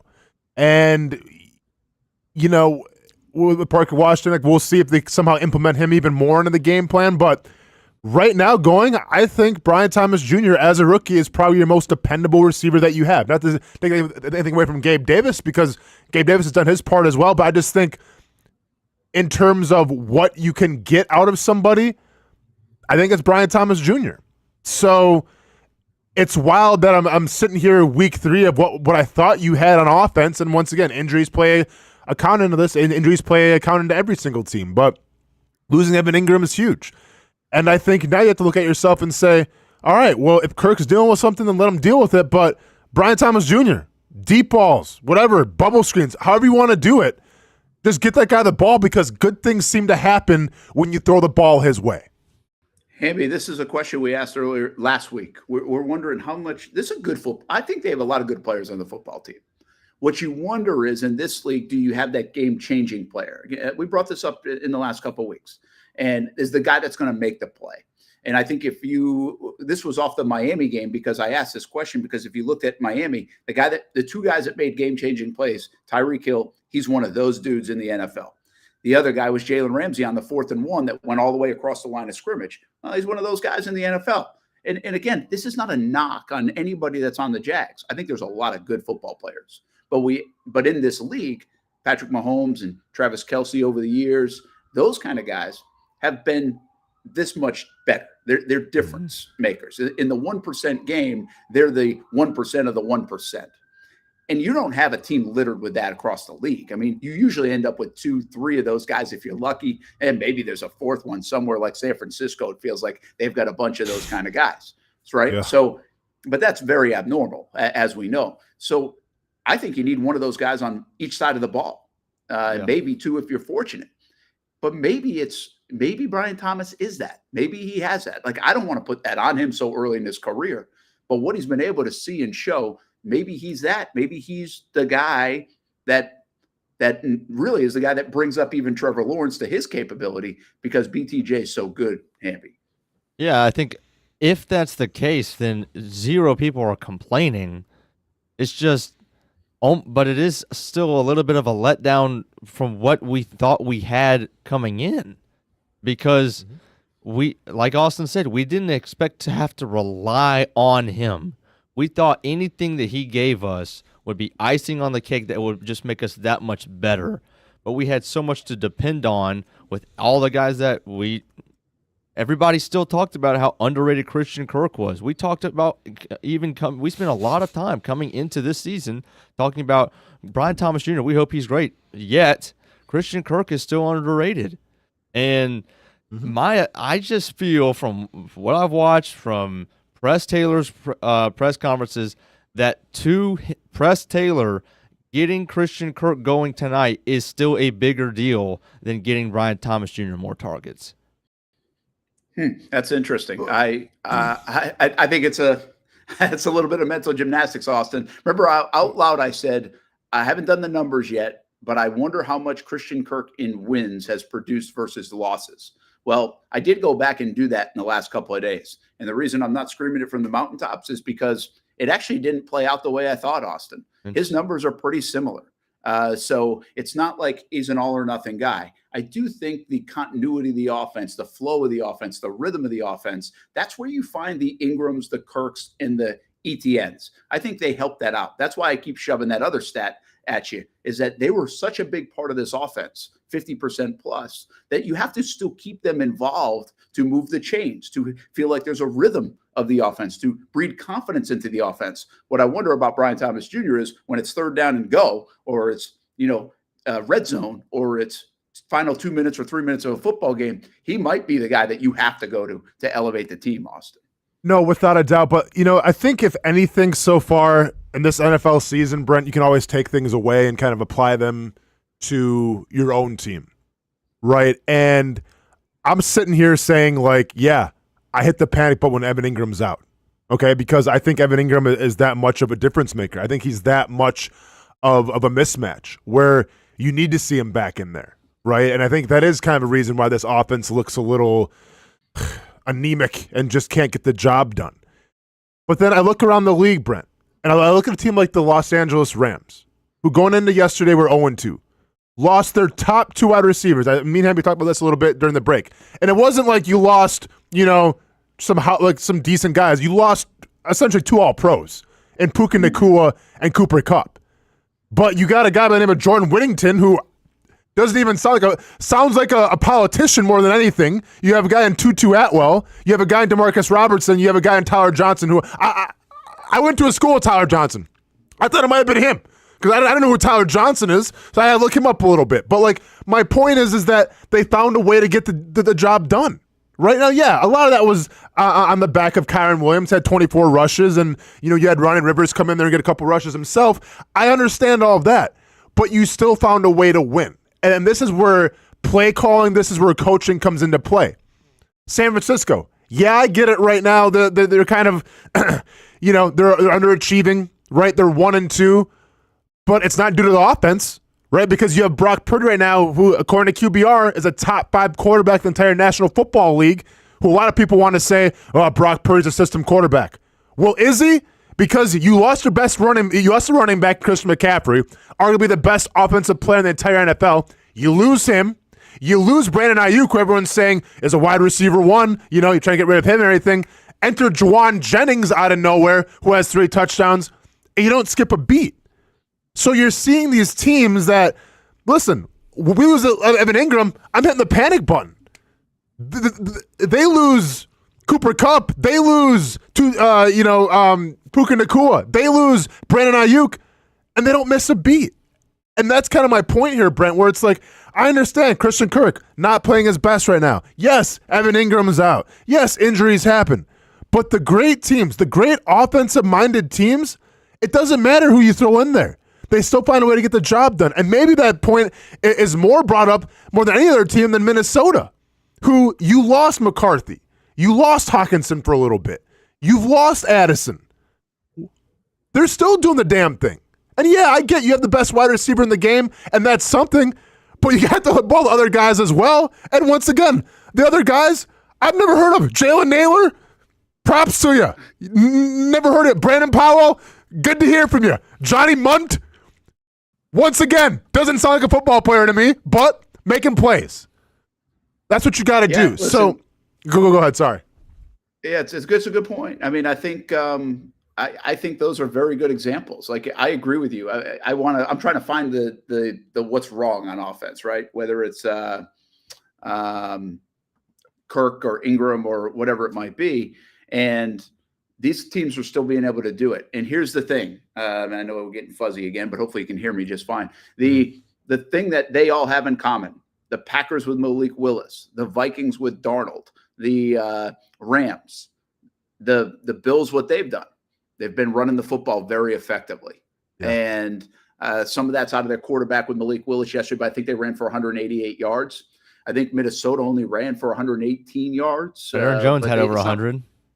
Did he have over 100? And then you mentioned Kyron Williams. I mean, you mentioned, look what happened to Baltimore, right? Baltimore got Henry going, and then they were able to explode for 28 points and win a football game. So, again, it goes back to the running game, and I know this team believes they're going to have to be able to run. The crazy thing is, if you look at the statistics, they actually have run the ball pretty well the first couple of weeks. And so I guess this kind of hits our game plan a little bit, that the Jags need to run the football tonight against a Bills team that over the years, And even this year, with the injuries they have in the middle of their defense, have been a little susceptible to the run. But it doesn't seem like teams are winning without running the football right now, Austin. I mean, it is as simple as that. They've got to continue to run the football and work everything off it. Yeah, I mean, that's what it has to come down to, right? Because that's the most reliable thing you can do right now, because we just don't know what this passing game is going to look like. So I think you have to run the football first. You pound the rock, you establish the line of scrimmage, and then you go from there. And do you have the offensive line to do that? I mean, time will tell, right? And by the way, Brent, in case you're wondering, if you're looking for a great stocking stuffer right now, Johnny Munt football jerseys are $40 on sale at jerseyswholesale.com, because I had to look it up, because I don't know who Johnny Munt even was. $40, Brent. Marked down from $139. Why? Because nobody knows who this guy is, but he's getting touchdowns to Minnesota Vikings, because when you have a great offense, doesn't matter who you are or where you come from, you plug and play and you make plays. And that's what the Jaguars need to do. Do you feel like they're running the ball well? Because I'm going to give you some numbers. This is what they are so far through 2 games. 47 carries, 255 yards. That's 5.4 yards a pop. Now, you're going to tell me it's skewed a little bit because of Trevor's run. Well, he had a 33-yard run, but that's okay. See, that I don't think that's as skewed as everybody thinks, because everybody in the league now runs with a quarterback, or at least sometimes, to complement. This guy tonight, Josh Allen's going to run a little bit. It's going to impact their running game. It's going to impact how you play them. We just said Malik Willis. Again, Stafford's not running in the Rams. I get it. But Lamar Jackson's running along with Derrick Henry. So I don't know if I want to eliminate that, but even if you did, they'd still be running for almost 5 yards a pop. It's pretty good what they've done in the running game. So as much as we give grief to this offensive line, I know the 3rd and 1s and the 4th and 1s have been tough, but they've actually run the football very well in the first 2 games. So they have, but then here's the key number that I'm looking at, right? Because sometimes these numbers can be skewed with Trevor Lawrence a little bit from long runs. I'm looking at the average per carry, and I see Tank Bigsby 6.1. Whoo, that's a lot to like there. You start putting that fullback in the backfield, Brent, mwah, chef's kiss. And then I see Travis Etienne 3.8, and it's like, okay, that's a little lower. And if we want to give him more carries, because you might have to now with Tank Bigsby with the injury and everything, it could be the Travis Etienne show. You want to see that average go a little bit up from 3.8, in my opinion. Yeah, and I do think this, and if we that's a good point. I think it's worth mentioning that and not forgetting about how this looked even last week. I brought this up. 11 plays out of 55 in the game were 0 or negative yards. And that didn't have anything to do with incompletions, okay? And Trevor, I think, was 14 of 30. So add 16 more. So now you can go 27 out of 55, right? Where nothing plays or negative plays. Half your plays in the football game. That is not good. And a lot of these runs, even the Dearness Johnson run, and there was an ETN run in there as well, that was all individual because the yards like after contact are really good for the backs right now. So again, I think it's a little bit too small of a sample to know exactly if the Jags are running the football well. I don't think overall they've run it poorly if you look at their statistics, but I think there's also a little spin and deeper dive that needs to go into it. So I appreciate what you're saying. 3.8 from ETN. The negative runs are not good. You can't be 2nd and 1 and then go backwards for 3 yards. Like that does not help you out. The short yardage situations continue to be a struggle. So it's a little bit of it's a tough one to gauge 2 weeks in. What does it look like after tonight? I'm curious. But I do think the Jags feel like they've got to run the football, and that means they've got to be more physical. And if they're able to do that, they can do a lot of the other stuff like the long pass play to Brian Thomas Jr. on a 1st down where you're play action, and that really works. If you can't do it, the play action just isn't going to be as effective. So the Bills have shown that they can run. Will the Jags be able to stop James Cook? The only problem with stopping James Cook is then you put the ball in Josh Allen's hands, and that's not always a great thing for a defense either. But you do risk the turnover margin goes up potentially if Josh Allen has the ball in his hands more, right? And that's what they're trying to eliminate in Buffalo, Hamby. And Josh Allen has never gone 3 games to start the season without a pick. Interesting. So, I like it, Hamby. And the guy likes to throw the football to the other team. And what is he? Isn't he like 3-7 on Monday Night Football or something like that too? Oh, I don't know. I know his record isn't that good at Monday Night Football. It's kind of well known. So, all right, you're talking people into it. I'm trying to, man. I'm trying to, but no, Brent, to answer the question, Save your money. If we're talking about the Jaguars defense here, Save your money. Save your money. If you're talking about the Jaguars defense, yeah. I mean, you got, like, my main focus right now, and I get Josh Allen playing at a very high level, take all the analytics and the QBR and the APR and the APE, whatever you want to talk about. You take all those numbers into account. Yeah, he's the number one quarterback right now in the NFL. But you have to stop James Cook first before you even get to him. Like, I assume, like, I consider Josh Allen like he's kind of like the final boss of a video game. You have to get there first, right? If you want to see him, you got to get there first. And you have to stop the henchman first, if you will, and that's James Cook.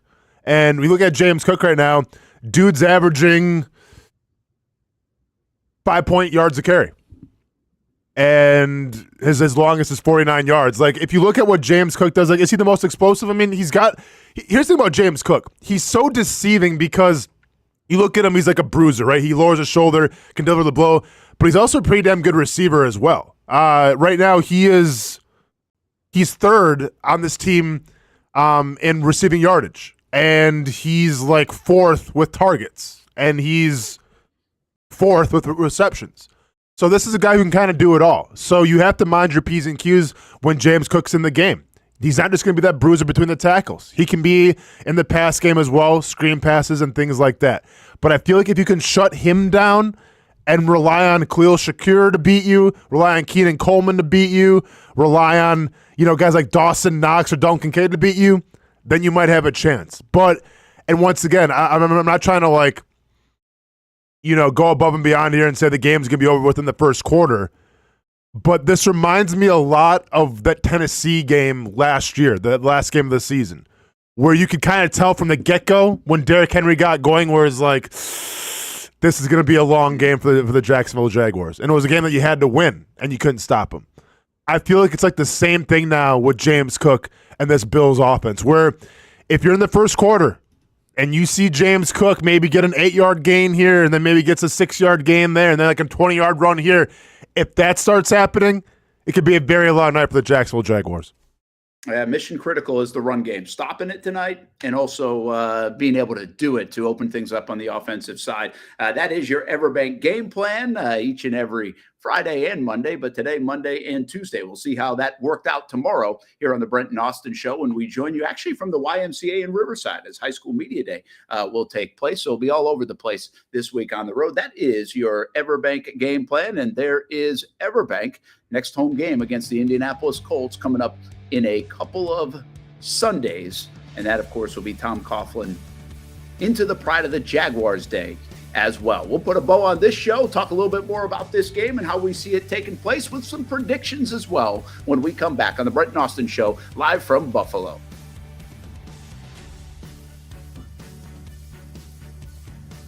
It's a new logo, new branding. With Bold City Heating and Air, it's an old school approach. One of the few locally owned and operated air conditioning businesses left in Jacksonville. It's hot, Florida in the summer. You can't do much to avoid it, but you can keep cool with Bold City Heating and Air. It's every customer counts kind of service, from when these trucks have pulled up to my home over the last couple of years and when they pull into your driveway as well. From communication to pricing to the actual service, everyone at Bold City Heating and Air cares about you. You know who is coming to your house. You know they will be well trained and they will respect your home. Air conditioning convenience at boldcityac.com. Stay cool while it gets hot. Bold City Heating and Air can help. Don't get caught sweating all summer. boldcityac.com, and they have financing to help. New systems starting at $110 a month and $50 off any repairs. Stay safe, stay comfortable with Bold City Heating and Air at boldcityac.com. Homegrown in your hometown. Building off a summer of terrific action at Southern Oaks Stadium, the Jacksonville Armada are looking forward to the future and the return of pro soccer in Northeast Florida. Season ticket reservations for MLS Next Pro are underway, and for just $100, you can lock in some great benefits when it comes to supporting the boys in blue. Those who make a reservation will have first selection options in the new Armada Stadium out east, near Jacksonville's downtown sporting complex, as well as access to supporter VIP events like stadium tours, open training sessions, and future meet and greets with players and coaches. You can make your season ticket reservations at jacksonvillearmada.com/ticket. And while you're there, Read the very latest on the Armada men's and women's teams in action this summer. Show your commitment to the fleet with an MLS Next Pro season ticket reservation at jacksonvillearmada.com/ticket. In Northeast Florida, we love hanging out on the back patio, maybe grilling out lunch or dinner with the family, enjoying the good weather, or maybe enjoying the big game on the TV. Or maybe your favorite team in town, the Action Sports Jacks team. This is great, except for when it's really hot or the bugs start coming out. But what if you didn't have to worry about that? Titan Outdoor Solutions will make your outdoor area a comfortable spot any time of the day, any time of the year. This makes too much sense. Titan Outdoor Solutions can give your home an upgrade. Customized pergolas, awnings, controlled shade, even retractable screens. The solution to beating the heat and the bugs and getting more use out of your home is Titan Outdoor Solutions. And this can even help prevent storm damage at your home. Living in Florida and living in your home is already good. Now make it great. Quality products, custom work, locally owned and operated. Visit TitanShuttersAndScreens.com or call 904-484-7580. When I say it means something to me, gentlemen, it means something to me. High school football is back and it's bigger than ever. Welcome to the Friday Night Zone Blitz. It is bigger than a game. Watch the biggest games each week live as the action unfolds with instant reaction and analysis from our Hall of Famer, Kevin Sullivan. It starts with live look-ins at the top matchups, including our Jaguars Prep Whataburger Game of the Week, and that is just the beginning of 4 straight hours of coverage. From 8 to 10:30, the Friday Night Zone Blitz is streaming on our Action News Jacks app and online. At 10:30, the Friday Night Blitz you know and love. A half hour of highlights from around the area. 11 o'clock, we shine the spotlight on the bands that pump up the crowd. 11:15, it's time to blitz through the highlights online and on air. Then 11:35, back to the stream to break down the night's results with a reaction from local coaches. 4 straight hours of high school football on the Friday Night Zone Blitz. Only on Action Sports Jacks 24/7. It's the place we party in football season with Jaguars All Access. Welcome to Spring Sports Brewery, everybody. Say hello to our guest tonight. That is Trevor Lawrence. You can bring your party or event to Spring Sports Brewery in Springfield any day and any time. Rehearsal dinners, corporate events, birthdays. Here at Strings, you can enjoy the inside area and the outside area. Good for any weather, good for any occasion. Watch the games, play the games, shoot some hoops. Beer? Yeah, they have that. Plenty of choices. And sure, this is a brewery, but Strings is also a restaurant, and the food is fantastic. A full menu made from scratch meals. And if you need String Sports Brewery to help with a party at your place, they cater too.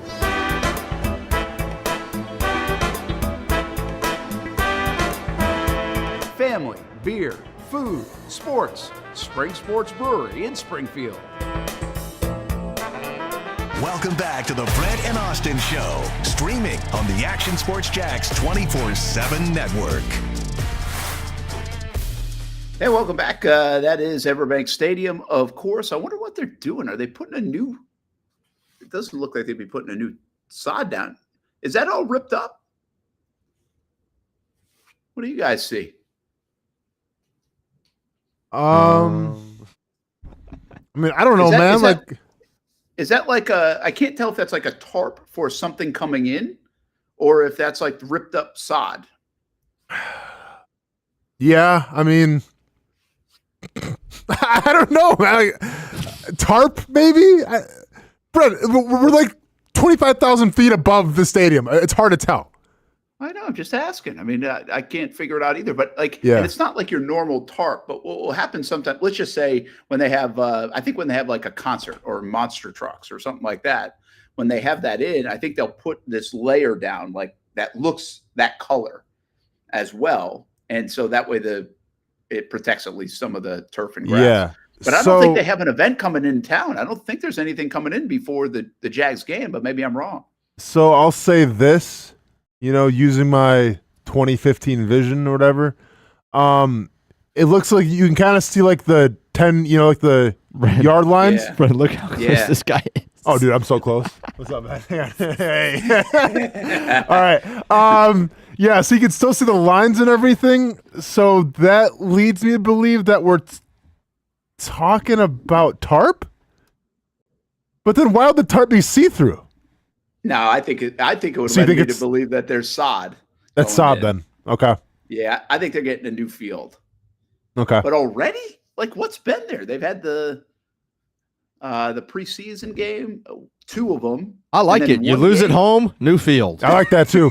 Yep. See ya. Change it. Also, Hammy, can you guys? I mean, this is really out of the blue, but do you mind pulling up the stadium again of the Bills real quick? Because I noticed something about that. Yep. All right. I just wanted to address real quick. So see, we have the contrast here of Everbank Stadium. You see this?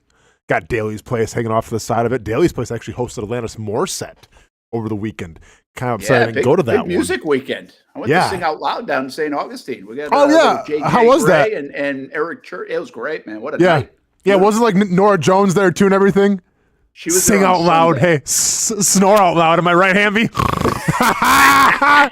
Just kidding, Nora Jones. We love you around here. All right, I'm ready.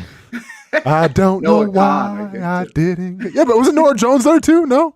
She was, yeah. Okay, more of a headline. I think they had, I don't know if they had trouble selling, but I know the Saturday was more sold out. I got than the Sunday. You all right over there, Hamby? Hamby, you good, man? Yep. I asked for the Bills Stadium, not a 360 of our own camera. There we go. So, and I'm not trying to be a smart ass here. Is this an AI rendering of their stadium or just actually their stadium? What I couldn't, when Hamby started the show with this, what I did not know is if this was the look of the new one. But I think this is the current one. Looks like Legos though, huh? Looks like they built it with Legos. I'm not even kidding. This looks like my son constructed this over the weekend with his Legos. It does. It actually does. Yeah.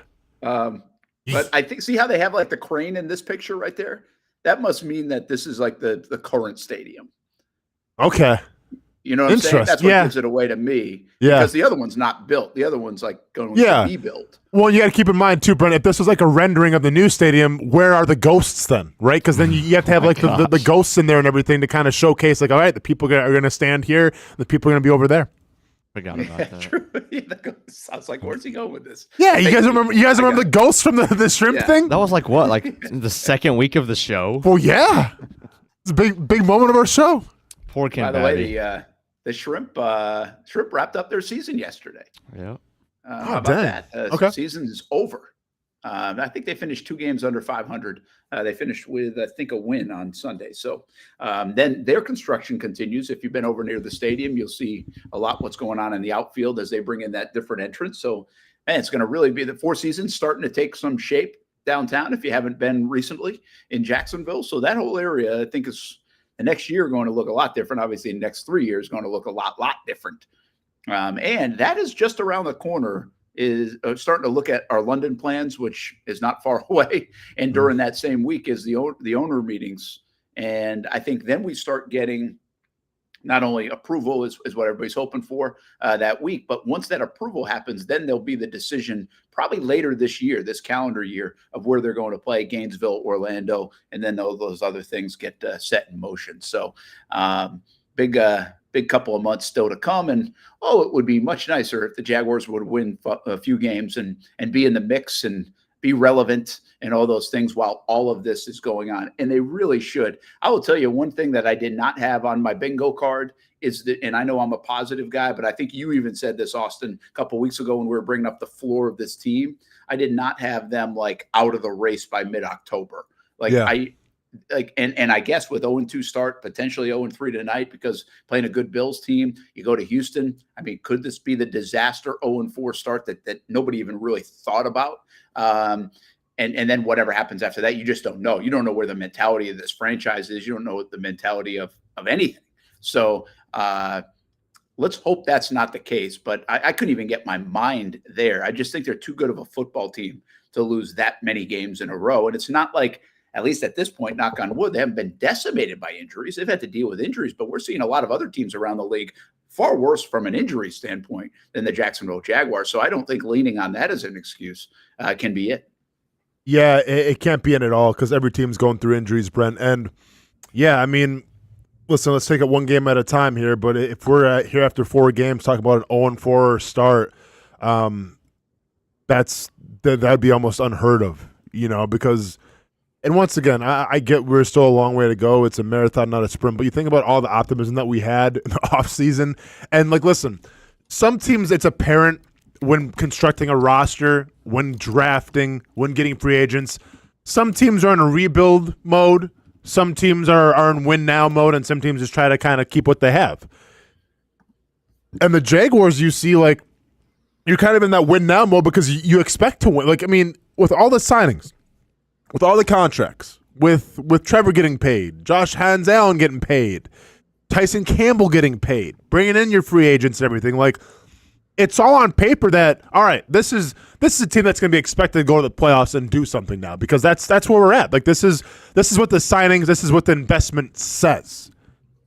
And unfortunately, 3 games into the season, 2 games into the season, we'll see this third game tonight, but that investment hasn't been paid yet. That the dividends haven't been received yet. So hopefully they can turn around tonight. But if not, we're talking about maybe an 0-4 start, Brent. Yeah, that's almost unfathomable from all our intrigue, all our excitement that we had to start the year off. All right, so let's not speak that into existence. I do okay, want to let's hit a stop couple it. Yep. Yeah, the chats have been busy today, and we appreciate everybody jumping in on a Monday and expect it to be a flurry of comments tomorrow, hopefully in a good way for the Jacksonville Jaguars. But I want to get to some of the chat before we leave today. Delphonic said, do you remember Kevin O'Connell was a dark horse candidate for us? We couldn't interview him until after the Super Bowl. We didn't initially request one. I don't remember that. I don't remember O'Connell being on the list. I'm not disagreeing with that he was. I do remember that he wasn't interviewed until after the Super Bowl, and Minnesota then pegged him to be their guy. So, but O'Connell looks like that's another McVay guy that honestly, I think we wondered if he'd had experience, how good he'd be. He looks like he's doing a hell of a job right now, even not having all the goods up there in Minnesota. Let's see, what else do we have? Doug is protecting the whole offensive staff, but says the defense can coach better. There's one thing about going back that I almost hinted at this. Remember when we said he called out Ryan Nielsen? I don't know if I've said this on the show yet, and I don't know which one is true. Our interpretation was that he called out Ryan Nielsen. Of course. A couple of weeks back. Yes. I just want to give everybody some insight that I asked some of the guys that were in the room that day, because I think it was during our show, so I don't make it to the Doug pressers. It's usually at 10:30. So I did go on Saturday because we didn't have a show, but not all the time. And so I asked the guys in the room, a couple of them like D-Rock and others, and I said, why aren't you guys making a bigger deal out of this? That was a big story. And Doug called out the defensive coach a week into the season when they hold Miami to 20 points. And he's like, well, our interpretation of what happened there was I had asked a question about Cisco and coverage or how he played. And Doug said, hey, I never like to do it. And then took a little pause and then said, we got to coach it better. And so their interpretation was he was about to maybe throw Cisco under the bus a little bit for the 2 plays, which if you look at the responsibility of the plays, since they were in zone, they weren't in man at that time, I believe, then they probably did fall on him and his angles that we were talking about. And so then he shifted quickly to, we got to coach it better. Now, again, if you go watch it in live action, it did not come across that way to me. I understood the question Mike had asked at that time, but I just thought it was interesting that he had a different perspective on that. And that goes back to protecting the player, right? That's how far Doug will go to protect the players, even if it kind of came out that it looked like he was throwing Nielsen under the bus. So I don't know if I ever said that, but I remember asking those guys about it a couple of weeks ago. And I just think there's a little room for interpretation, even though we didn't interpret that way, Austin. Yeah, and maybe that makes a lot more sense, right? It wasn't necessarily a finger point to Ryan Nielsen. It was just referring to one player, 1 or 2 plays on one player and protecting that player. Then so be it. Yeah, then all of a sudden, there's a little more behind what he was saying. But as a head coach, so you still have to be careful how that message comes across. Right now, listen, and it's one thing, and I say that, but it's well, we're the media, right? So we interpret it how we want to interpret it. But I think as long as the overall message in the locker room was clear and it wasn't towards Ryan Nielsen, then that's all you care about. Let us think whatever we want to think. We're the media, and there should be a coexistence between media and players and locker room and all that stuff. But at the end of the day, we're not privileged to everything, Brent. You know this first and foremost. So as long as the players understand that, as long as Ryan Nielsen understands that, then that's all I'd ask. Yeah, context is everything, and maybe they just figure that out. And listen, they don't they know the noise, right? They hear the noise. They know exactly what Trevor said in that news conference. They know what some of us are saying, whether they know exactly who's saying it or what everybody's talking about. They see it. I think they overreact to some of it probably internally, and then others, they just let it go. Who knows on that front? But the bottom line is that they're aware of it. I think it's impossible to not be aware of it this day and age. But one thing I would say, though, is they got to just disregard it. And I think this locker room does a good job of that. I think what they have said is they're all together. I think you constantly hear that. And so there's no division. Mitch Moore said it. Trevor said it. Others have said it. And that's the most important thing internally. Hamby's Burner says, not sure if you fellas talked about it on the show today or not, but man, that beatdown the Vikings put on Houston, I feel like we have a shot. I don't know if that's the new Houston or if it was just an off week on the road. That's a hard thing to be able to tell. How good do we feel about the Browns getting beat by the New York Giants? Yeah, same thing, right? So that's a good way to. You can go back and forth with it, right? Like, I don't know. Like, here's the deal, Austin. We could look up. Like, let's just say the Jags win tonight. Sure. And they beat the Bills. Well, the Bills I think they go to Baltimore next week. And now all of a sudden the Bills are 2-2. Let's just have fun with it. Jags beat Houston. So the Jags are 2-2. The Houston's 2-2. The Bills are 2-2. The Ravens are 2-2. And you know what everybody thought was one thing 2 weeks ago is not. It's just the nature of it, which is kind of cool. Like, that's kind of the fun part of the league, is the actual narrative does change like each week. But let's also be real about it. There's a little panic here. I mean, 0-3, staring 0-3 at the face, that's a real thing right now. There has to be an urgency tonight from this football team. They've got to get a win. They need to find a win. And that's not over-embellishing. That's not being too dramatic. The numbers are what the numbers are. You start 0-3, it's a very hard deal to get to the postseason. I'm sorry, go ahead. No, go ahead. I was going to say, just with starting 0-3, like, listen, you watch the Tennessee Titans play football, and you get it. You see how Will Levis right now is struggling, throwing pick sixes. 0-3 makes sense. If this team starts 0-3, man, for as much talent as you have, Brent, especially at the quarterback position, who you paid to be your franchise guy, you start out 0-3. Yeah, it's parity. It's not supposed to be like that. Let's just say. You think they win tonight, or what? What happens tonight? I think it's going to be closer than we think it's going to be, but I mean, how can I pick the Jaguars to win, man, until I got to see it for myself? You know, I have to see a change. I thought it was the toughest game of the first four, so I'm not going to change that. I think they'll actually play pretty well, but I just don't know if they'll win. Just Curtis Samuel, just relax, man. I'm worried about him, Brent. I'm so worried about him, it's not even funny. See you on CBS 47 from Buffalo tonight. Have a